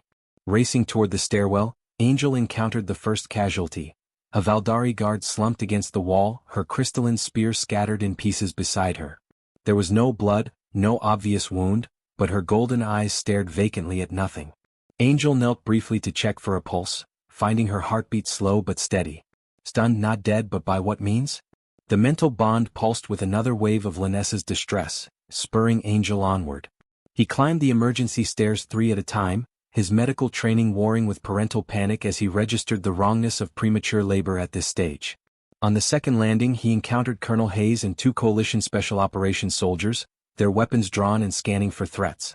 "Rodriguez," Hayes barked. "The attackers breached the facility 20 minutes ago. They used some kind of neural disruptor. Takes out Valdari nervous systems without permanent damage, but leaves them unconscious for hours." "Where's Lanessa?" Angel demanded, already knowing the answer would compound his fears. "3rd level, Surgical Bay 7, Hayes replied grimly. "Dr. Vex and a skeleton crew are trying to manage the situation, but the neural disruptor affected most of the medical staff." Angel pushed past them, but Hayes grabbed his arm. "Wait. We think this is a trap. They're using Lanessa's condition to draw you into a kill zone." "I don't care," Angel said flatly, shaking off the Colonel's grip. "She needs me. Then we go together." Hayes decided. "Team 2, you're with us. Team 1 continues securing the lower levels." They climbed the final flight together, the sound of their boots echoing in the empty stairwell. The 3rd level should have been bustling with medical activity. Instead, an eerie silence had settled over the corridors, broken only by the distant hum of life support systems. As they approached Surgical Bay 7, Angel's heart lurched. Through the transparent aluminum windows, he could see Lanessa on the operating table, her face contorted with pain. Dr. Vex stood beside her, but his movements seemed sluggish, uncertain, clearly affected by whatever neural weapon the attackers had used. A figure in medical scrubs stood on the opposite side of the table, holding what appeared to be a surgical laser. But something was wrong with the device's configuration. The beam was too intense, focused not for healing but for destruction. "That's not one of our people," Hayes whispered, raising his weapon. Angel didn't wait for tactical assessment. The mental bond screamed with Lanessa's agony and terror for their unborn child. He burst through the door shouting, "Get away from her!" The figure in scrubs spun toward him, and Angel saw the face beneath the surgical mask, a Valdari male he didn't recognize, but whose golden eyes burned with fanatical intensity. "The abomination must not be born," the attacker declared, raising the modified laser toward Lanessa's swollen abdomen. "The purity of our bloodline will be preserved." Time seemed to slow as Angel threw himself forward. The laser discharged, its deadly beam carving through the air where Angel's body had been a heartbeat before. Instead of striking Lanessa, the energy tore through his shoulder, sending him spinning to the floor with the acrid smell of burned flesh filling his nostrils. Hayes and his team burst into the room, weapons trained on the attacker. Drop it now. The Valdari extremists' eyes darted between the coalition soldiers and the vulnerable figures on the operating table. With a look of desperate calculation, he adjusted the laser settings and aimed it at himself. For the purity of Valdari blood, he declared and fired. The aftermath was swift and grim. Dr. Vex, shaking off the residual effects of the neural disruptor, immediately turned his attention to Lanessa, while Hayes's medic worked on Angel's shoulder wound. The extremist was beyond help. The laser had been set to maximum intensity. The labor is progressing too quickly, Dr. Vex reported, his usual scientific detachment replaced by urgent concern. The stress of the attack has triggered full contractions. We must deliver the child immediately. Angel struggled to sit up despite his injury. The mental bond flooded with Lanessa's pain and determination. Can you save them both with the medical staff unconscious and our equipment possibly compromised? Dr. Vex's voice trailed off, the implications clear. Ambassador Cole's voice crackled through Hayes's communicator. Colonel, status report. We've detected explosions in the lower levels. Hayes kept his eyes fixed on the scene unfolding before them. Medical emergency in progress. We need full evacuation and a security sweep. Unknown number of additional hostiles. Angel felt Lanessa's mind reaching for his through their bond. Her mental voice weak but urgent. The child, they come. Go. Something is wrong. I can feel it. What does she mean? Angel asked Dr. Vex desperately. The Valdari physician was already running scans, his expression growing increasingly troubled. The fetal neural patterns are unusual. The trauma has triggered a genetic activation I've never seen before. On the display, Angel could see their child's brain waves. Not the simple patterns of a pre-birth infant, but complex structures that seemed almost adult in their sophistication. Is that normal for a hybrid? Hayes asked, momentarily setting aside security concerns for scientific curiosity. Nothing about this child is normal, Dr. Vex admitted. But these patterns suggest consciousness development far exceeding typical parameters. It's as if the stress has awakened capabilities that normally take years to develop. Another contraction racked Lanessa's body. And through their bond, Angel felt something else, a third presence touching his consciousness. Brief, alien but unmistakably aware. Father, came a mental voice so clear it made Angel gasp. Danger remains. They come. Hayes's communicator erupted with urgent chatter. Multiple breaches on all levels. The neural disruptor was just the opening move. We've got armed Valdari fanatics moving through the facility with conventional weapons. Dr. Vex looked up from his instruments. I cannot delay delivery any longer. The child must be born now, or we risk losing both mother and infant. Angel struggled to his feet, ignoring the burning pain in his shoulder. Do whatever you have to do. The next 20 minutes blurred together in a haze of medical urgency and distant sounds of combat. Hayes and his team established a defensive perimeter around the surgical bay while Dr. Vex worked with desperate efficiency. Angel maintained his position beside Lanessa, their mental bond serving as an anchor for both of them as she fought to bring their child into a hostile world. The birth itself defied every biological expectation Angel possessed. Their daughter, for the scans confirmed female gender, emerged not with the typical cries of a newborn, but with an eerie silence that somehow conveyed more awareness than any infant scream. Her skin showed the characteristic jade tone of the Valdari, but with subtle differences, patterns that seemed to shift in the light, as though her cellular structure was still deciding its final configuration. Most striking were her eyes. Where Valdari infants typically showed the pale gold that would deepen with age, this child's irises blazed with an intense amber that held unmistakable intelligence. Remarkable, Dr. Vex breathed as he completed the initial examinations. All vital signs are not merely normal but optimal. Neural development appears to be several months advanced. Father, came that clear mental voice again, this time accompanied by a sense of gratitude and determination that seemed far beyond any newborn's emotional capacity. I am here. We are safe. Angel reached out tentatively, brushing his finger against his daughter's tiny hand. She gripped it with surprising strength, and through that contact he felt the full force of her awakened consciousness. Not human, not Valdari, but something entirely new. The attackers are retreating, Hayes reported, checking his communicator. Security forces have regained control of the facility. We've captured 3 alive, but several others used the same self-destruct protocol as our friend here. Lanessa stirred, exhaustion evident in every line of her body, but her golden eyes alert. The child? Perfect, Angel assured her, carefully lifting their daughter. Absolutely perfect. As he placed the infant in Lanessa's arms, Angel felt their mental bond expand to include the child, a three-way connection that pulsed with shared consciousness. It was unlike anything described in Valdari or human psychology texts, a hybrid telepathic link that seemed to operate on its own principles. Dr. Vex was documenting everything with scientific fervor, but his expression showed underlying concern. This level of neural integration at birth is unprecedented. We have no baseline for what this child might become.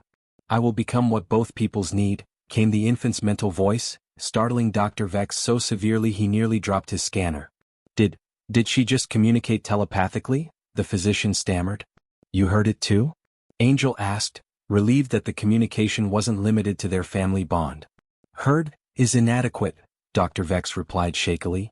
I felt her thoughts directly in perfect conceptual structure. At birth, most of our children require months to develop even rudimentary telepathic abilities. Hayes, overhearing, shook his head grimly. This is going to complicate everything. A telepathic hybrid infant who can communicate with both species. Every government, research institution, and military force in the galaxy is going to want access to her. Angel felt a surge of protective instinct so powerful it surprised him. Through their bond, he sensed Lanessa's similar response, and beneath that, their daughter's calm acceptance of the challenges ahead. They cannot take what they do not understand. The child's mental voice carried a note of ancient wisdom that chilled Angel despite its source. I am the bridge between worlds. They need me more than I need them. As if summoned by their daughter's words, the surgical bay doors opened to admit a procession of figures. Elder Thine, supported by 2 attendants, Ambassador Cole, and several high-ranking officials from both species. Behind them came Kira, having somehow evaded the security lockdown in her determination to meet her new sibling. The attack has been repelled, Elder Thine announced, his ancient voice carrying satisfaction despite his obvious exhaustion. The genetic purist movement has been exposed, and their remaining members are being detained. Ambassador Cole approached the medical table, his diplomatic composure intact despite the evident wonder in his eyes as he regarded the newborn. On behalf of the Human Coalition, I offer our congratulations and our commitment to protecting this child from any future threats. Protection is appreciated, but not required, came the infant's mental voice, causing several of the assembled officials to step backward in shock. I carry the strength of both bloodlines. Those who would harm me will find themselves disappointed. Kira, utterly unaffected by the adult's consternation, moved directly to her mother's side. Hello, little sister, she said softly, her own enhanced abilities allowing her to sense the newborn's consciousness. I've been waiting for you. The infant turned her amber eyes toward Kira, and Angel felt a surge of complex communication pass between them. Rapid, complex, and conducted entirely in mental impressions rather than words. What are they saying to each other? Lanessa asked weakly. Kira smiled, an expression of pure joy that transformed her young face. She says her name is Arya. It means song between worlds in the old Valdari tongue. And she says she's going to teach everyone how to sing together. Dr. Vex's scanner began emitting rapid beeps as Arya's neural patterns spiked with activity. Extraordinary. Her brain activity is synchronizing with both Kira's enhanced patterns and the adults in the room. She's not just telepathic. She's creating a neural network. Angel felt it too, a gentle, pervasive presence in his mind that seemed to connect him more directly to everyone in the room. Through this connection, he sensed Elder Thine's wonder, Ambassador Cole's political calculations, Hayes' protective instincts, and beneath it all, Arya's serene confidence in her role as a bridge between species. The first lesson begins now, her mental voice carried to all present. Fear divides. Understanding unites. Those who would keep our people separate serve only darkness. Elder Thine stepped forward, his movement aided by the new energy flowing through the mental network. This child speaks wisdom beyond her moments of life. Perhaps the ancient prophecies spoke true, that blood and starlight would unite to heal old wounds. As the assembled officials began discussing the profound implications of Arya's birth and abilities, Angel focused on his family. Lanessa held their daughter while Kira stood protectively beside them, her hand resting on her new sister's chest. Through their expanded mental bond, Angel felt the peace that had settled over them, a certainty that whatever challenges lay ahead, they would face them together. But beneath that peace he sensed something else from Arya's developing consciousness, a knowledge of larger patterns of conflicts yet to come, and of the critical role their hybrid family would play in shaping the future of both species. The attack on the medical center had been repelled, but Angel understood with growing clarity that it was only the beginning. Their daughter's very existence challenged fundamental assumptions about biological compatibility, consciousness, and the future of interspecies relations. The real test begins now, Arya's mental voice whispered to him alone. Are you ready, father? Looking down at his newborn daughter, bridge between worlds, hybrid consciousness, living symbol of impossible possibility, Angel felt his own certainty crystallize. Yes, he whispered back both aloud and through their bond. We're ready. 3 years after Arya's birth, the implications of her existence had reshaped diplomatic relations across 3 star systems. What began as a medical anomaly had evolved into a political revolution, with their daughter serving as both a symbol and a catalyst for unprecedented cooperation between human and Valdari societies. Angel stood in the observation deck of the new Interspecies Research Institute, watching Arya play with a mixed group of human and Valdari children in the specially designed garden below. At 3 years old, she appeared to be developing normally by most physical measures, though her growth rate exceeded both human and Valdari baselines. Her hybrid heritage showed in her appearance. Jade-tinted skin that could shift to more human tones when she was excited, hair that changed color with her emotions, and those remarkable amber eyes that seemed to hold depths far beyond her years. What wasn't normal was her telepathic range and sophistication. Where young Valdari children typically developed limited empathic abilities around age 5, Arya had been communicating complex concepts telepathically since birth. More significantly, she could establish mental connections with both humans and Valdari, something previously thought impossible due to fundamental differences in neural architecture. She's extraordinary, Dr. Martinez observed, joining Angel at the viewing window. The physician had become the primary human medical expert on hybrid physiology, having relocated full-time to study Arya's development. That's one word for it, Angel replied, watching Arya mediate a dispute between 2 children by creating a shared mental image that made them both laugh. Sometimes I wonder if we've brought something into the world that we're not equipped to understand. Martinez followed his gaze. The neural scans continue to show patterns we've never seen before. Her brain doesn't just bridge human and Valdari structures, it's creating entirely new neural pathways. Through the expanded family bond that had grown stronger over the years, Angel sensed Arya's awareness of their observation. She looked up and waved, her mental voice touching his consciousness with characteristic warmth. Don't worry so much, Papa. I am exactly what I'm supposed to be. This casual use of abilities that astounded scientists had become routine for their family. Arya's telepathic development allowed for constant communication between Angel, Lanessa, and both children. Kira, now 11 and demonstrating her own enhanced abilities, served as both sister and interpreter, helping their parents understand Arya's more complex mental communications. Any new developments in the resistance movements? Angel asked Martinez, though he dreaded the answer. Martinez's expression darkened. Intelligence reports suggest 3 separate factions across human space oppose further integration. They're calling it genetic contamination and spreading propaganda about hybrid children as a threat to human purity. This was the shadow that had hung over their family since Arya's birth. While official government policies supported the Human-Valdari alliance, extremist groups on both sides viewed their daughter as either an abomination to be destroyed or a weapon to be controlled. The Valdari traditionalists are becoming more vocal too, Martinez continued. They claim Arya represents a deviation from evolutionary destiny, that accepting human genetics will weaken their species rather than strengthen it. Angel sighed, watching Arya create floating light patterns in the air for the other children's amusement. Another ability that seemed to combine Valdari energy manipulation with something uniquely her own. Sometimes I think we should have listened to Colonel Hayes and kept this quiet, he admitted. Too late for that now, came Lanessa's voice from behind them. Angel's bondmate approached, having finished her morning briefings with the Valdari High Council. 3 years of sharing mental space had given them an almost supernatural awareness of each other's whereabouts and emotional states. More political complications? Angel asked, sensing tension through their connection. Lanessa nodded gravely. The Council of Great Houses has requested a formal demonstration of Arya's abilities. Several houses are pushing for her to be declared a strategic resource under ancient Valdari law. Angel felt cold dread settle in his stomach. What does that mean exactly? It would place her under direct council oversight, Lanessa explained, her own distress evident through their bond. For her protection, they claim, but also to ensure her abilities serve Valdari interests. Dr. Martinez looked alarmed. They can't seriously consider treating a child as property. Desperate people consider many things they would normally reject, Lanessa replied. Our genetic decline continues despite Arya's existence. Some houses believe she represents their only hope for survival, and they're willing to take extreme measures to secure that hope. Their conversation was interrupted by a commotion from the garden below. Arya had suddenly stopped playing, her small body going rigid with concentration. The other children backed away, clearly sensing something through whatever telepathic connections she maintained with them. Papa. Mama.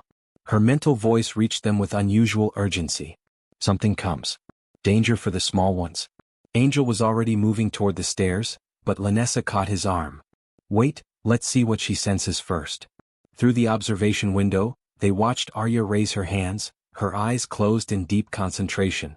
The air around her began to shimmer, and Angel felt a pulse of energy through their family bond, not threatening but fiercely protective.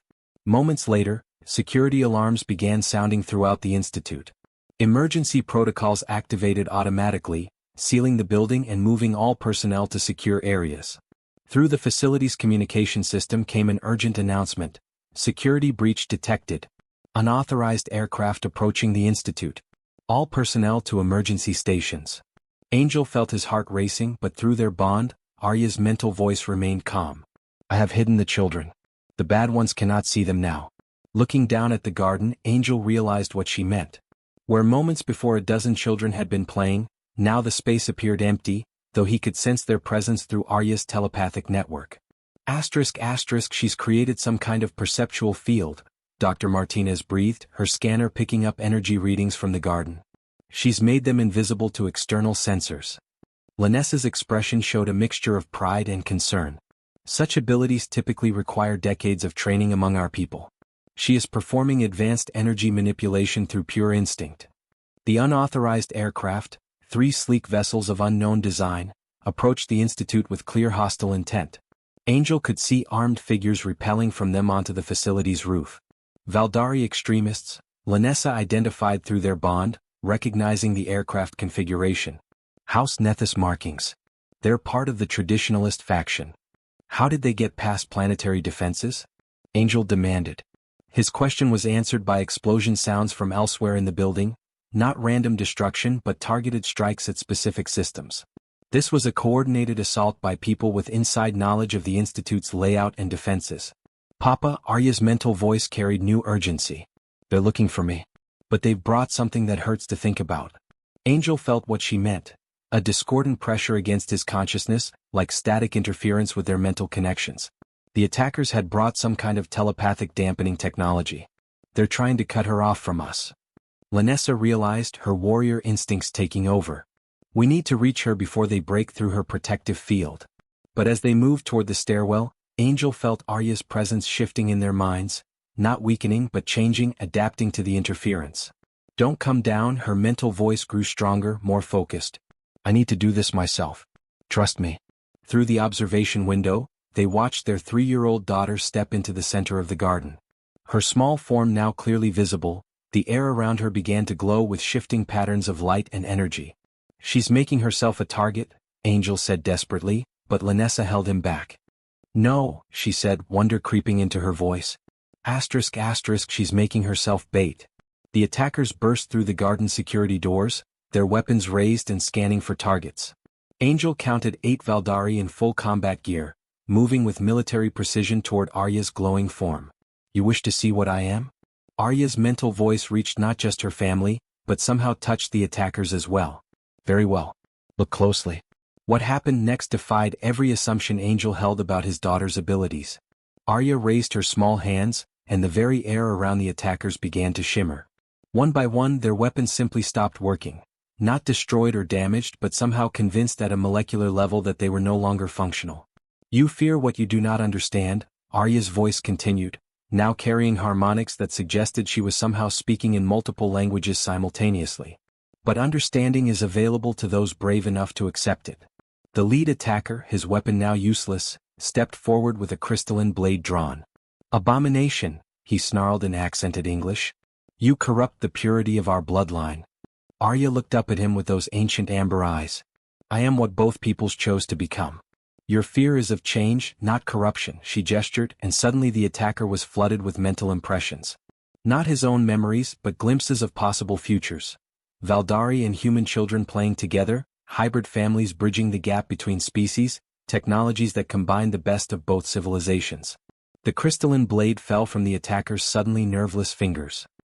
His golden eyes were wide with shock and dawning understanding, fixed on Arya with something approaching reverence. This is why they tried to silence me. Arya's mental voice now reached everyone in the facility. Because the future I represent threatens those who profit from division. One by one the other attackers lowered their weapons.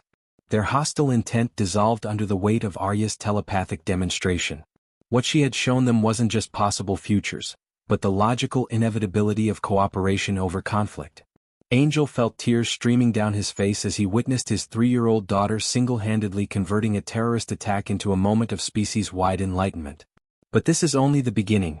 Arya's mental voice carried a note of warning as security forces arrived to secure the surrendering attackers. Larger forces gather. Choices must be made. Through their family bond, Angel sensed the depth of what she wasn't yet telling them. Knowledge of conflicts yet to come, of political machinations that would test everything they had built, and of the heavy price that bridging two worlds would ultimately demand. Their daughter had just demonstrated powers that transcended anything in Valdari or human experience. The implications would ripple across both societies, fundamentally altering the nature of interspecies relations. Angel realized with growing certainty that their family's quiet life was ending. Whatever came next would test not just their bonds to each other, but their faith in the possibility of unity between fundamentally different forms of consciousness. Are you ready for what comes next? Arya's mental voice whispered to him alone, carrying wisdom and sadness far beyond her years. Looking down at his remarkable daughter, bridge between worlds, hybrid consciousness, living proof of impossible possibilities, Angel felt his own resolve crystallize. We're ready, he whispered back. Whatever it takes. But even as he spoke the words, Angel sensed through their bond that Arya knew something he didn't, that the true test of their family's purpose was still to come, and that the price of bridging two worlds might be higher than any of them had imagined. The emergency session of the Galactic Council convened on neutral territory, Station Meridian, positioned at the gravitational balance point between 3 major star systems. Angel had never imagined he would find himself in such a place, sitting beside Lanessa at a table that would determine the fate of not just their family, but potentially the future of interspecies relations across known space. 5 years had passed since Arya's birth, and the ripple effects of her existence had spread far beyond their initial expectations. What began as a medical anomaly had become a political catalyst, forcing every major civilization to reconsider their policies on genetic integration and hybrid consciousness. Arya herself sat between her parents, now 8 years old, carrying herself with a composure that unnerved the assembled delegates. Her hybrid features had stabilized into a striking combination of human and Valdari characteristics. Jade-tinted skin that could shift to bronze when emotional, hair that moved like liquid silver, and those penetrating amber eyes that seemed to catalog every thought in the room. So many afraid minds, her mental voice touched her family's consciousness. They fear what they created by their choices. Angel squeezed her hand gently, a gesture meant to comfort, but also to caution restraint. The assembled delegates represented 12 different species, and most possessed varying degrees of telepathic sensitivity. Arya's casual mental communications had already caused several uncomfortable moments during the preliminary sessions. Ambassador Cole, now serving as humanity's chief diplomatic representative to the Council, rose to address the Assembly. The Human Coalition maintains that the Rodriguez-Lanessa family represents a breakthrough in interspecies cooperation. Their daughter's abilities demonstrate possibilities we've only theorized about, true consciousness bridging between different forms of sentient life. Murmurs rippled through the assembly. The Zephyrian delegate, a crystalline being whose thoughts manifested as shifting light patterns, pulsed with skeptical orange hues. The Karate representative, a methane-breathing entity in an environmental suit, remained motionless, though Angel had learned to interpret the being's silence as deep consideration rather than indifference. Elder Thine, representing the Valdari delegation, stood slowly, his ancient frame supported by a staff that hummed with biotechnological enhancements. The child has demonstrated abilities that exceed our most optimistic projections for genetic renewal. Yet her very existence has divided our people into factions that threaten our social stability. He's not telling them everything. Arya's mental voice carried a note of concern to her family. There's something about the division among their people that frightens him. Before Angel could process this information further, a new voice cut through the diplomatic discussions, harsh, mechanically translated, carrying the unmistakable authority of the Terran hegemony. The Terran hegemony objects to this entire proceeding, declared General Morrison, his weathered face set in lines of permanent disapproval. Angel recognized the military officer from intelligence briefings, a hardliner who had opposed the human-Valdari alliance from its inception. This child represents a contamination of human genetic purity. Her abilities, while impressive, come at the cost of fundamental human identity. Angel felt Lanessa's anger spike through their bond, but her expression remained diplomatically neutral. Years of navigating political tensions had taught them both to maintain composure despite provocation. Arya, however, had no such restraint. She stood up, her small form somehow commanding attention from the entire assembly. When she spoke, her voice carried harmonics that allowed every species present to understand her words directly, bypassing translation protocols. General Morrison, you speak of contamination as though consciousness were a finite resource to be hoarded rather than expanded, she said, her childish appearance contrasting sharply with the sophistication of her words. Your fear stems not from loss of identity, but from expansion beyond the boundaries that have defined human limitations. The general's face flushed red. I will not be lectured by a genetic aberration. You will show respect to a child who has done nothing but exist, Lanessa interrupted, her voice carrying the cold authority of House Vith. Whatever your opinions of hybrid genetics, basic courtesy toward the young is universal. Angel sensed the tension in the room escalating beyond diplomatic parameters. Through their family bond, he felt Arya's calm assessment of the situation along with something else, a growing awareness of larger patterns, of forces moving beyond what was visible in this chamber.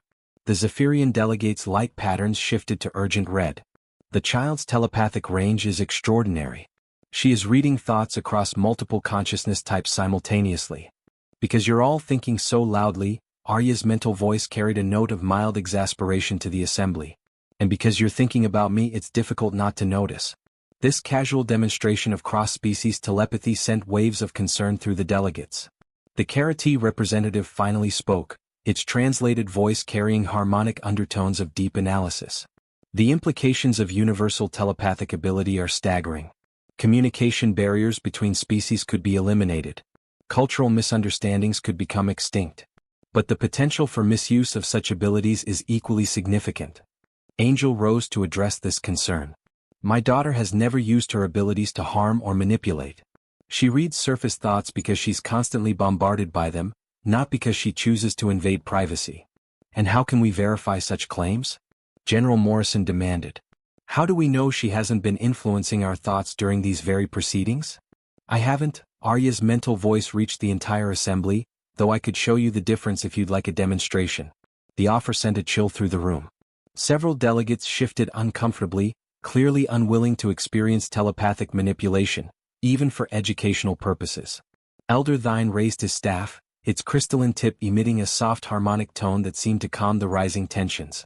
Perhaps we should focus on the practical implications rather than theoretical concerns. The child exists. Her abilities are real. The question is not whether we approve, but how we respond to a new form of consciousness that transcends previous boundaries. Ambassador Cole nodded, seizing the diplomatic opening. Exactly our position. Rather than viewing this as a threat, we should consider the opportunities. Imagine the advances in interspecies cooperation. Or the devastation if such abilities were weaponized, the Karate representative countered. Consciousness that can bridge species barriers could also manipulate them. The potential for psychological warfare is unprecedented. Angel felt a surge of protective fury at the implication that his daughter might be used as a weapon. Through their bond, he sensed Lanessa's similar response, along with Arya's calm understanding of the legitimate concerns being raised. They're not wrong to be cautious. Her mental voice carried a wisdom that continued to surprise him, but they're asking the wrong questions. What questions should they be asking? Angel whispered to her. Arya looked up at him with those ancient amber eyes. Not what I might do to them, but what we might become together. Before anyone could respond to this exchange, the chamber's emergency communication system activated. A priority message appeared on the central display, its content causing immediate alarm throughout the assembly. Priority alert from Valdari Prime, the automated system announced. Genetic rebellion in the outer colonies. Hybrid sympathizers and traditionalists in open conflict. Civilian casualties mounting. Immediate council intervention requested. The display showed tactical information from the Valdari colonial worlds, population centers in chaos, armed factions battling in the streets, and most disturbing of all, reports of genetic purification protocols being implemented by extremist groups. Elder Thyn's ancient face went ashen. The divisions have become war. Those who support hybrid integration fight those who view it as species suicide. General Morrison's expression showed grim satisfaction. And this is exactly what we warned would happen. This child's existence has destabilized an entire civilization. Angel felt Arya's distress through their family bond, not fear for herself, but anguish at the violence being committed in reaction to her existence. Her small hand gripped his tightly as images from the conflict zones continued to stream across the display. This is my fault, her mental voice carried heartbreaking self-blame. They're fighting because of what I am. No, Lanessa's response came fierce and immediate through their bond. They're fighting because some people choose fear over understanding. You are not responsible for their choices.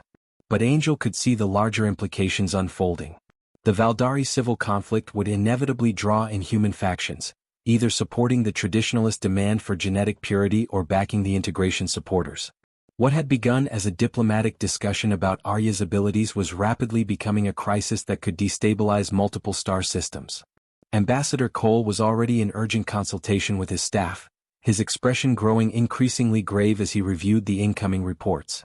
Ladies, gentlemen, beings of the Council, Cole announced, we're receiving confirmation of similar unrest in human colonial territories. Pro-integration and purist factions are mobilizing across human space. What began as a Valdari internal conflict is becoming an interspecies civil war. The chamber erupted in concerned chatter. Through the chaos, Angel became aware of a new presence touching their family's mental network, something older, more powerful. Kira, now 13 and serving as an apprentice diplomat to House Vith, had arrived with urgent news.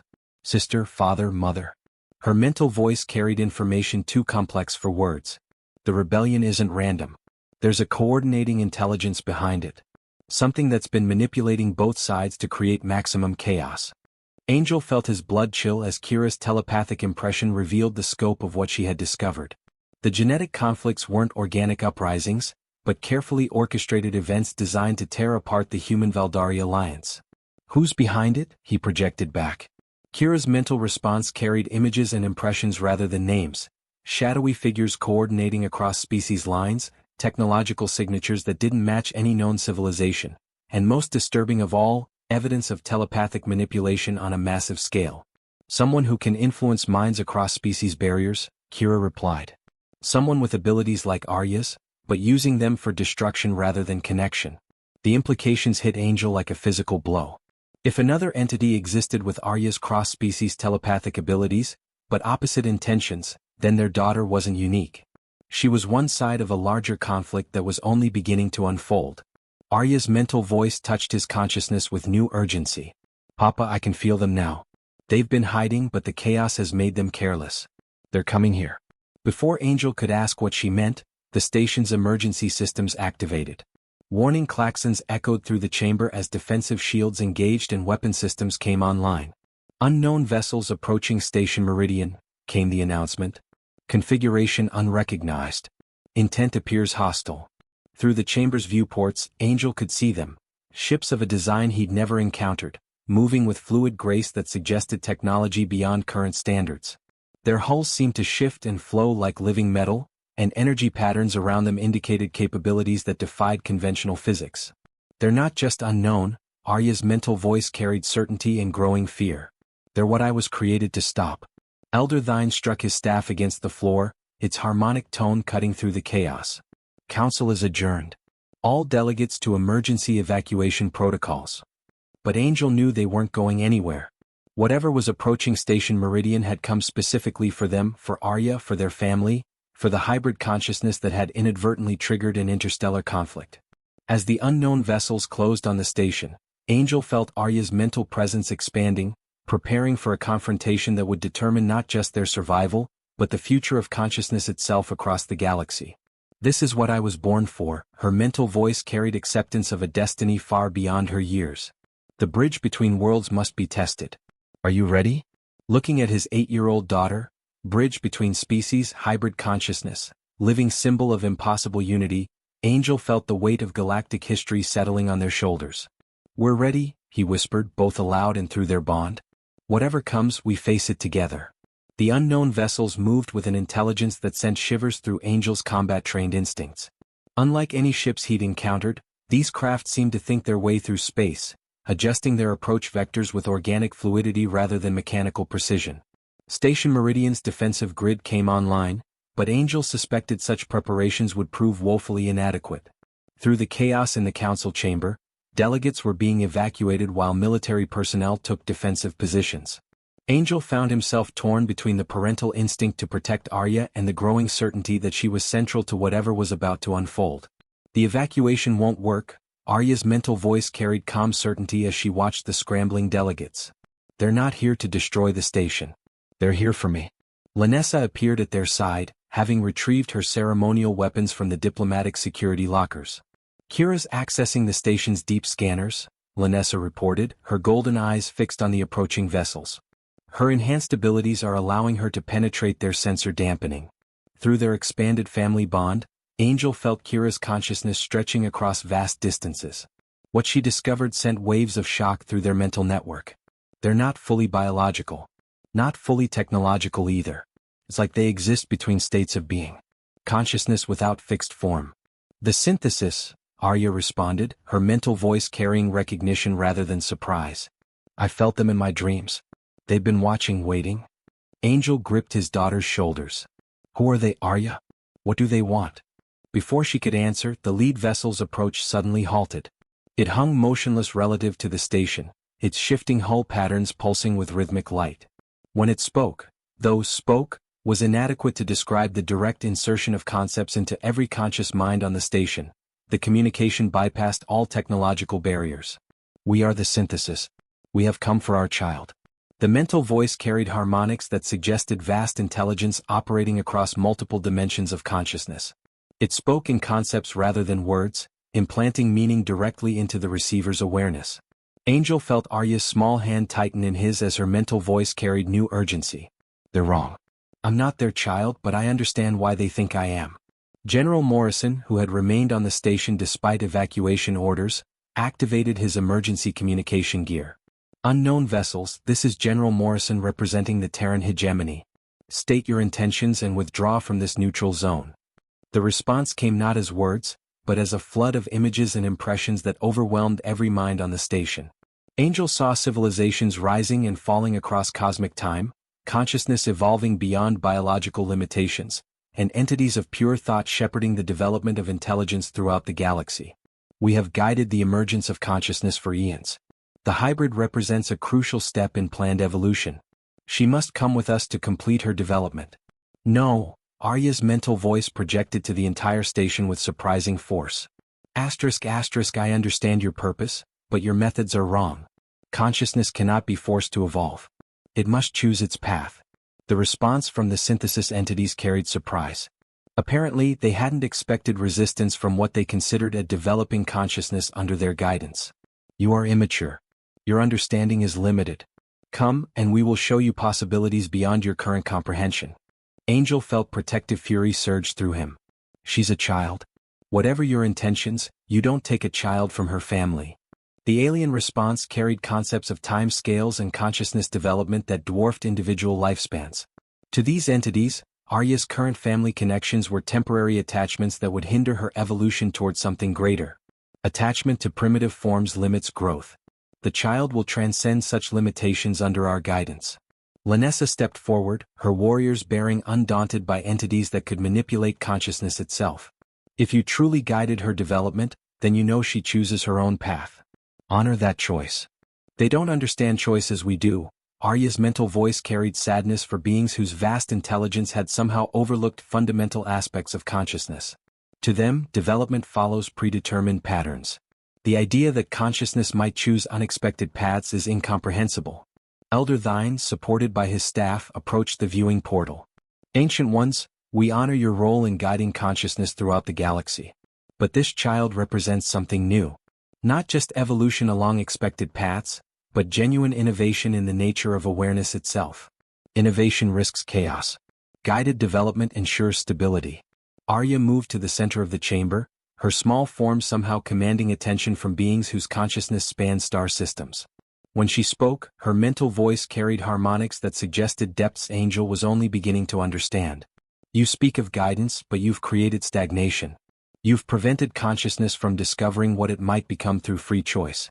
I am proof that unguided development can exceed your planned evolution. The pause that followed her statement seemed to stretch across cosmic distances. Angel could sense the synthesis entities consulting among themselves, processing concepts that challenged their fundamental assumptions about consciousness development. Demonstrate your claim. Show us capabilities that exceed guided evolution. What happened next transformed Angel's understanding of his daughter's true nature.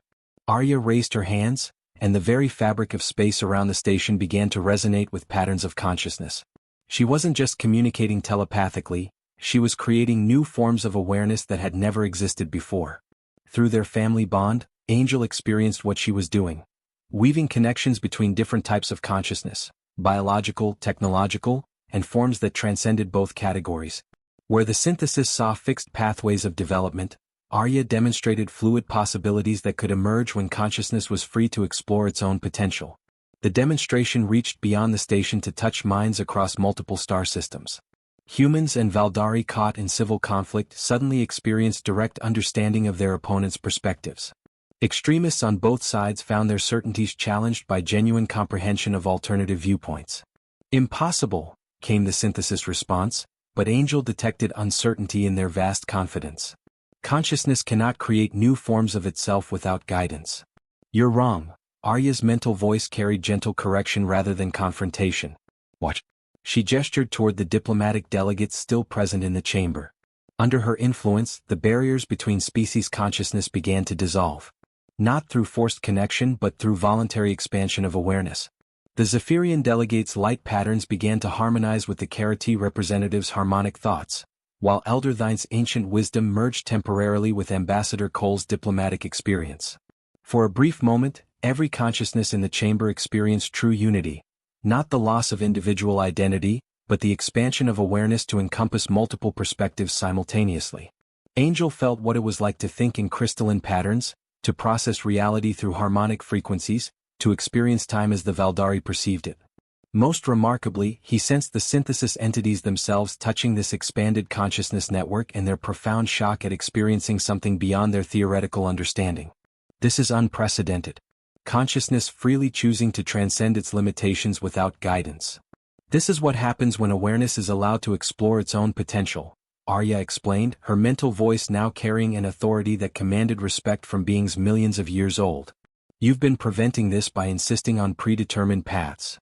The connection gradually faded, leaving every participant fundamentally changed by the experience.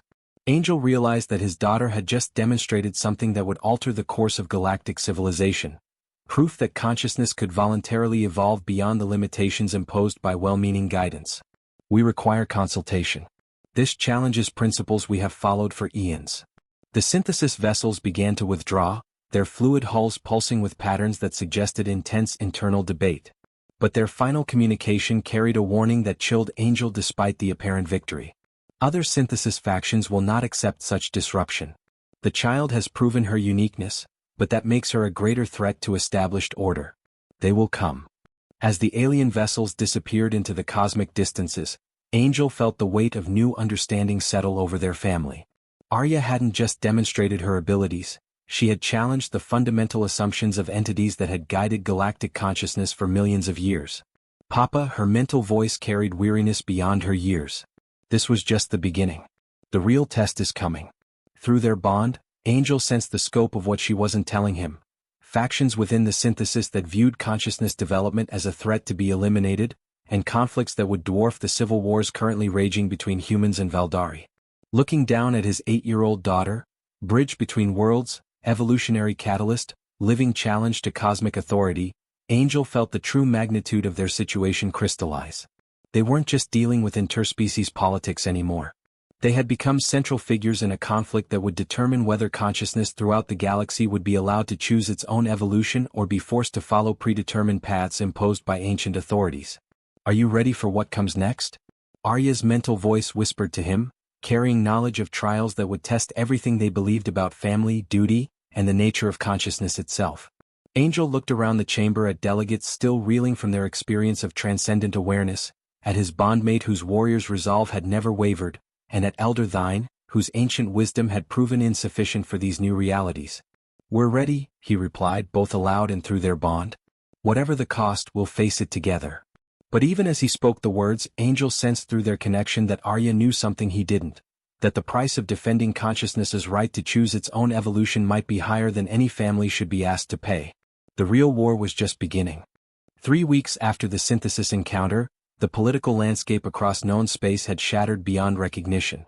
What began as civil unrest in Valdari colonies had evolved into full-scale warfare between consciousness factions. Those who supported guided evolution versus those who demanded the freedom to develop without external control. Angel stood in the command center of Defense Station Omega, watching tactical displays that showed the scope of the conflict. Red indicators marked active combat zones across 17 star systems, with casualty reports that climbed hourly.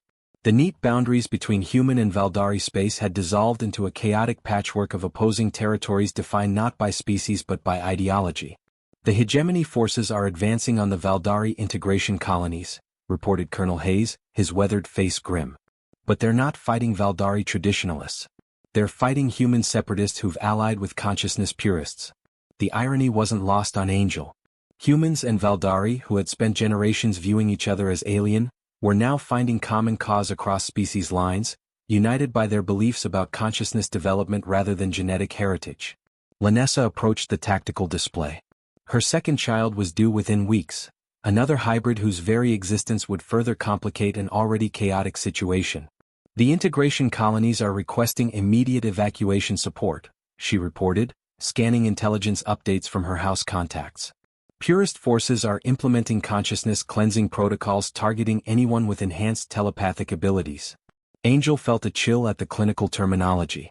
The conflict had moved beyond political disagreement to systematic elimination of individuals whose mental capabilities exceeded baseline norms. Arya, Kira, and others like them weren't just political symbols anymore, they were targets for extermination. "Papa," Arya's mental voice touched his consciousness from across the station. She was in the shielded communication center, using her abilities to coordinate with resistance cells across the conflict zones. "The evacuation ships won't be enough. There are thousands of families trapped in the outer colonies." Despite everyone's efforts to convince her otherwise, Arya continued to blame herself for the chaos. "It's not your fault," he projected back. "You showed people new possibilities. How they choose to respond is their responsibility." "But the synthesis were right about one thing," she replied. "Innovation does risk chaos. I just hope people would choose growth over fear." Before Angel could respond, the command center's communication system activated with an emergency priority signal. Ambassador Cole's face appeared on the main display, his composure replaced by barely controlled panic. "Defense Station Omega, we have a critical situation developing at the Meridian talks. The synthesis have returned, but this time it's not the same faction we encountered before." The display shifted to show long-range scanner readings. These new arrivals demonstrated rigid mechanical precision. Their hulls showed angular geometries that suggested technology designed for destruction rather than consciousness manipulation. "How many vessels?" Colonel Hayes demanded. 17 confirmed, Cole replied. "But they're not approaching the station. They're positioning themselves in a containment formation around the entire system. Nothing gets in or out without their permission." Angel felt Lanessa's hand find his. The synthesis weren't just returning to reclaim Arya. They were implementing a quarantine that would trap everyone in the system while they resolved what they apparently viewed as a consciousness contamination crisis. "They're here for me," Arya's mental voice carried certainty and resignation. "The progressive faction I convinced has been overruled. These are the Orthodox Synthesis. The ones who eliminate consciousness deviations rather than study them." Kira's presence joined their family mental network from her position in the intelligence center. "Sister is right. I can sense their intentions even through their mental shielding. They consider Arya's demonstration of voluntary consciousness evolution to be a contamination that must be contained and eliminated." Angel felt protective rage building within him. "Then they'll have to go through us." Colonel Hayes, overhearing, nodded grimly. "Agreed. Station Omega's defensive grid is fully operational. We've got the most advanced weapon systems in human space. But Angel suspected conventional weapons would be as effective against these entities as harsh language. The synthesis operated on principles that transcended physical reality. Papa, Arya's mental voice carried urgent intensity. They're not just here to eliminate me. They're here to reset consciousness development across this entire region of space.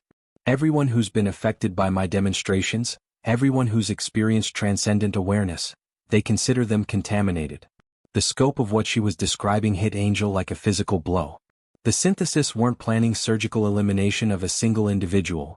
They were preparing to lobotomize entire populations to remove any trace of consciousness evolution beyond their approved parameters.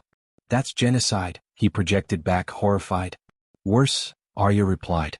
Genocide destroys bodies but leaves the possibility of recovery. This would destroy the very capacity for consciousness to grow beyond predetermined limits.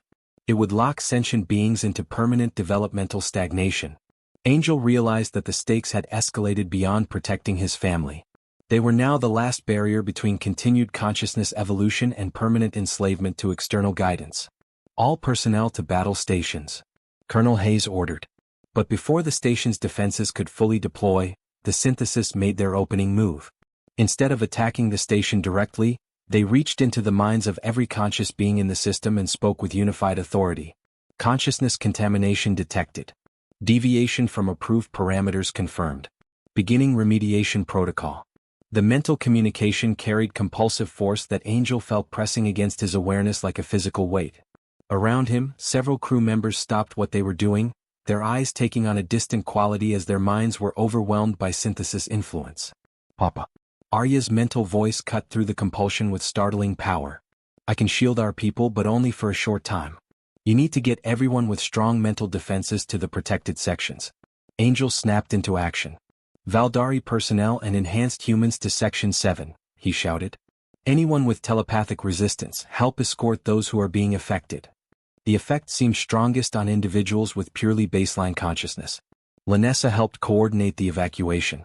The shielding in Section 7 should block their consciousness manipulation, she reported.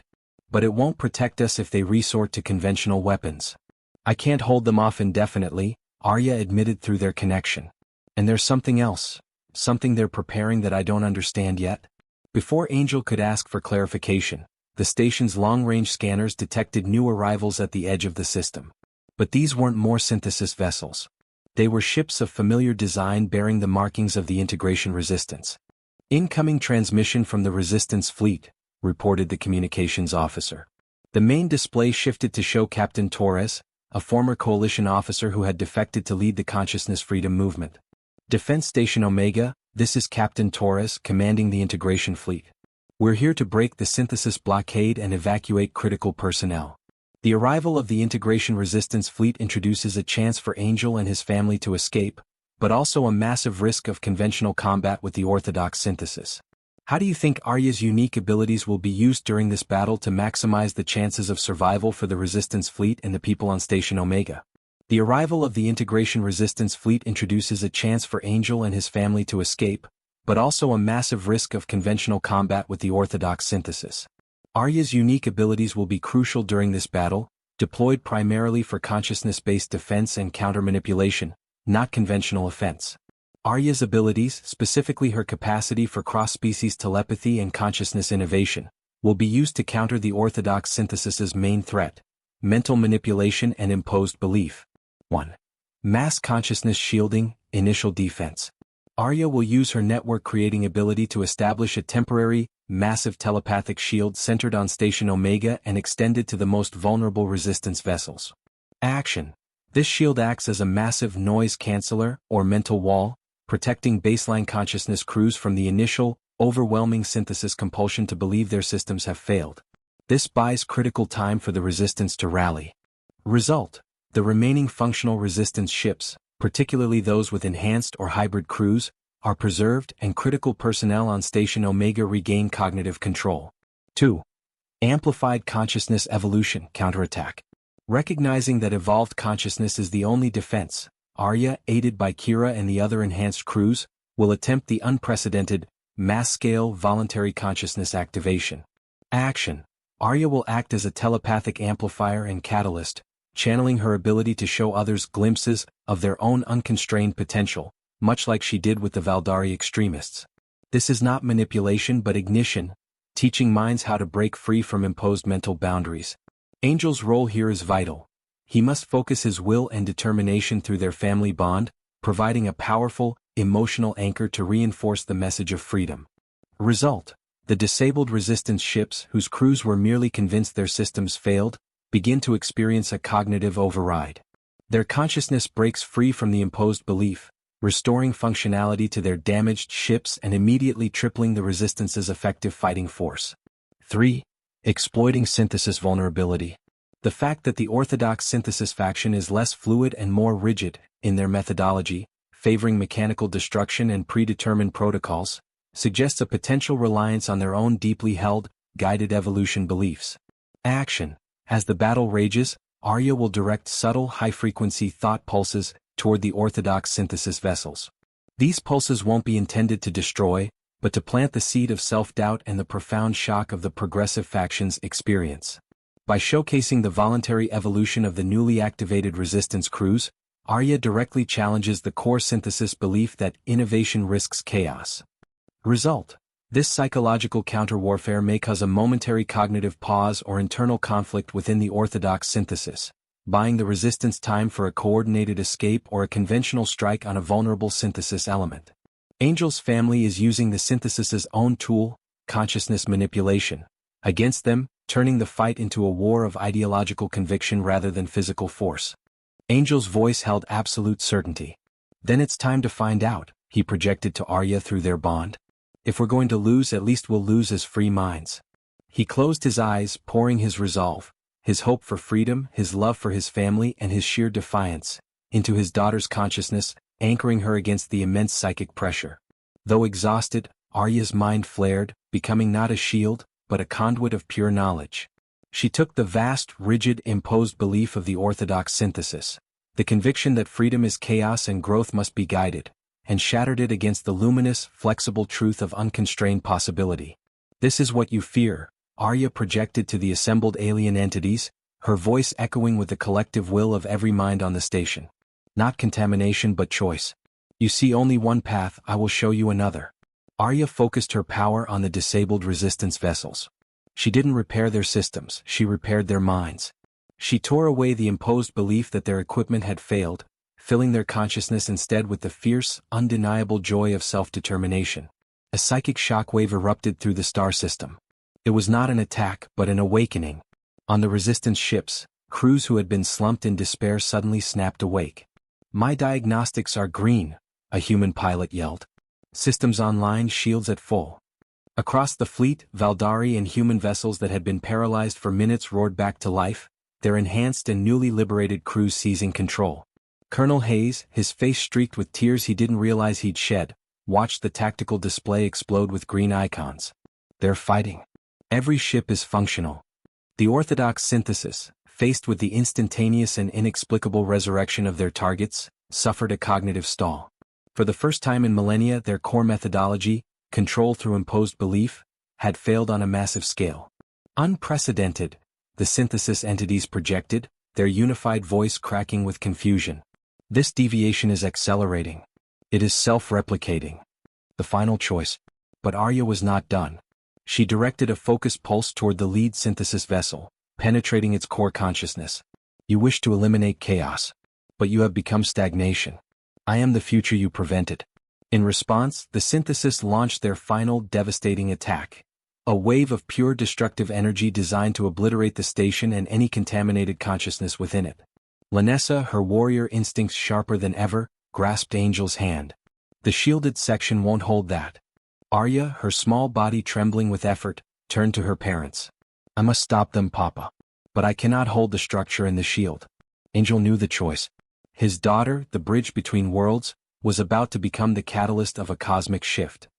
He looked at Lanessa, whose fierce gold eyes communicated perfect understanding. "Do it, Arya," Angel said, his voice ringing with finality. "Save the future of consciousness. We'll hold the anchor." Arya released her shield on the command center, allowing the destructive synthesis energy to rush toward them. Simultaneously, she unleashed the final, definitive expression of her hybrid consciousness. Instead of blocking the attack, she integrated it. She took the raw, destructive power and wove it with the newly liberated consciousness of the entire system, channeling the collective will of thousands of free minds through the hostile energy. The effect was not an explosion, but a fundamental rewrite of reality. The destructive energy wave reached the command center and vanished. And in the space where the Orthodox Synthesis fleet had been, there was now only a single unified wave of thought, a profound sense of realization. We understand, the thought resonated.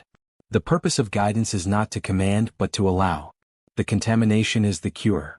The Orthodox Synthesis had not been defeated, they had been converted. Their rigid structure dissolved as their consciousness integrated the new truth Arya had forced upon them. The ships reformed into patterns of light and energy, becoming silent witnesses to the awakening they had tried to prevent. Aftermath. Silence fell over the station, broken only by the sobs of relief and the sounds of systems coming back fully online. The interspecies civil war in the outer colonies instantly subsided as the lingering seeds of manipulation were swept clean by Arya's final, system-wide connection. Angel and Lanessa stood together, unharmed, at the center of the command bridge. The overwhelming stress had finally taken its toll on Lanessa. She leaned heavily against Angel, a quiet gasp escaping her lips. "The battle is won," Lanessa whispered, her hand instinctively going to her swollen abdomen. "But our new journey is beginning." Their second child, a son, was born aboard Station Omega hours later, amidst the wreckage of the command center, attended by Dr. Vex and a handful of awestruck, newly awakened personnel. As Angel held his newborn son, he felt the familiar, complex expansion of the family mental bond. But this time it was different. Arya and Kira's consciousness welcomed the new mind, and Angel felt a profound, stable connection to his son that was immediately integrated and calm. Arya, resting in a shielded recovery bay, touched his mind gently. "His name is Kale. It means, strong foundation in the old tongue. He is the stability that comes after the revolution." Looking at Kale, then at Lanessa, and feeling the profound, unbreakable unity of their expanded consciousness, Angel finally understood the true price of bridging two worlds. It demanded everything, but it created something infinitely greater. They had not just saved their family, they had secured the right of consciousness across the galaxy to choose its own destiny.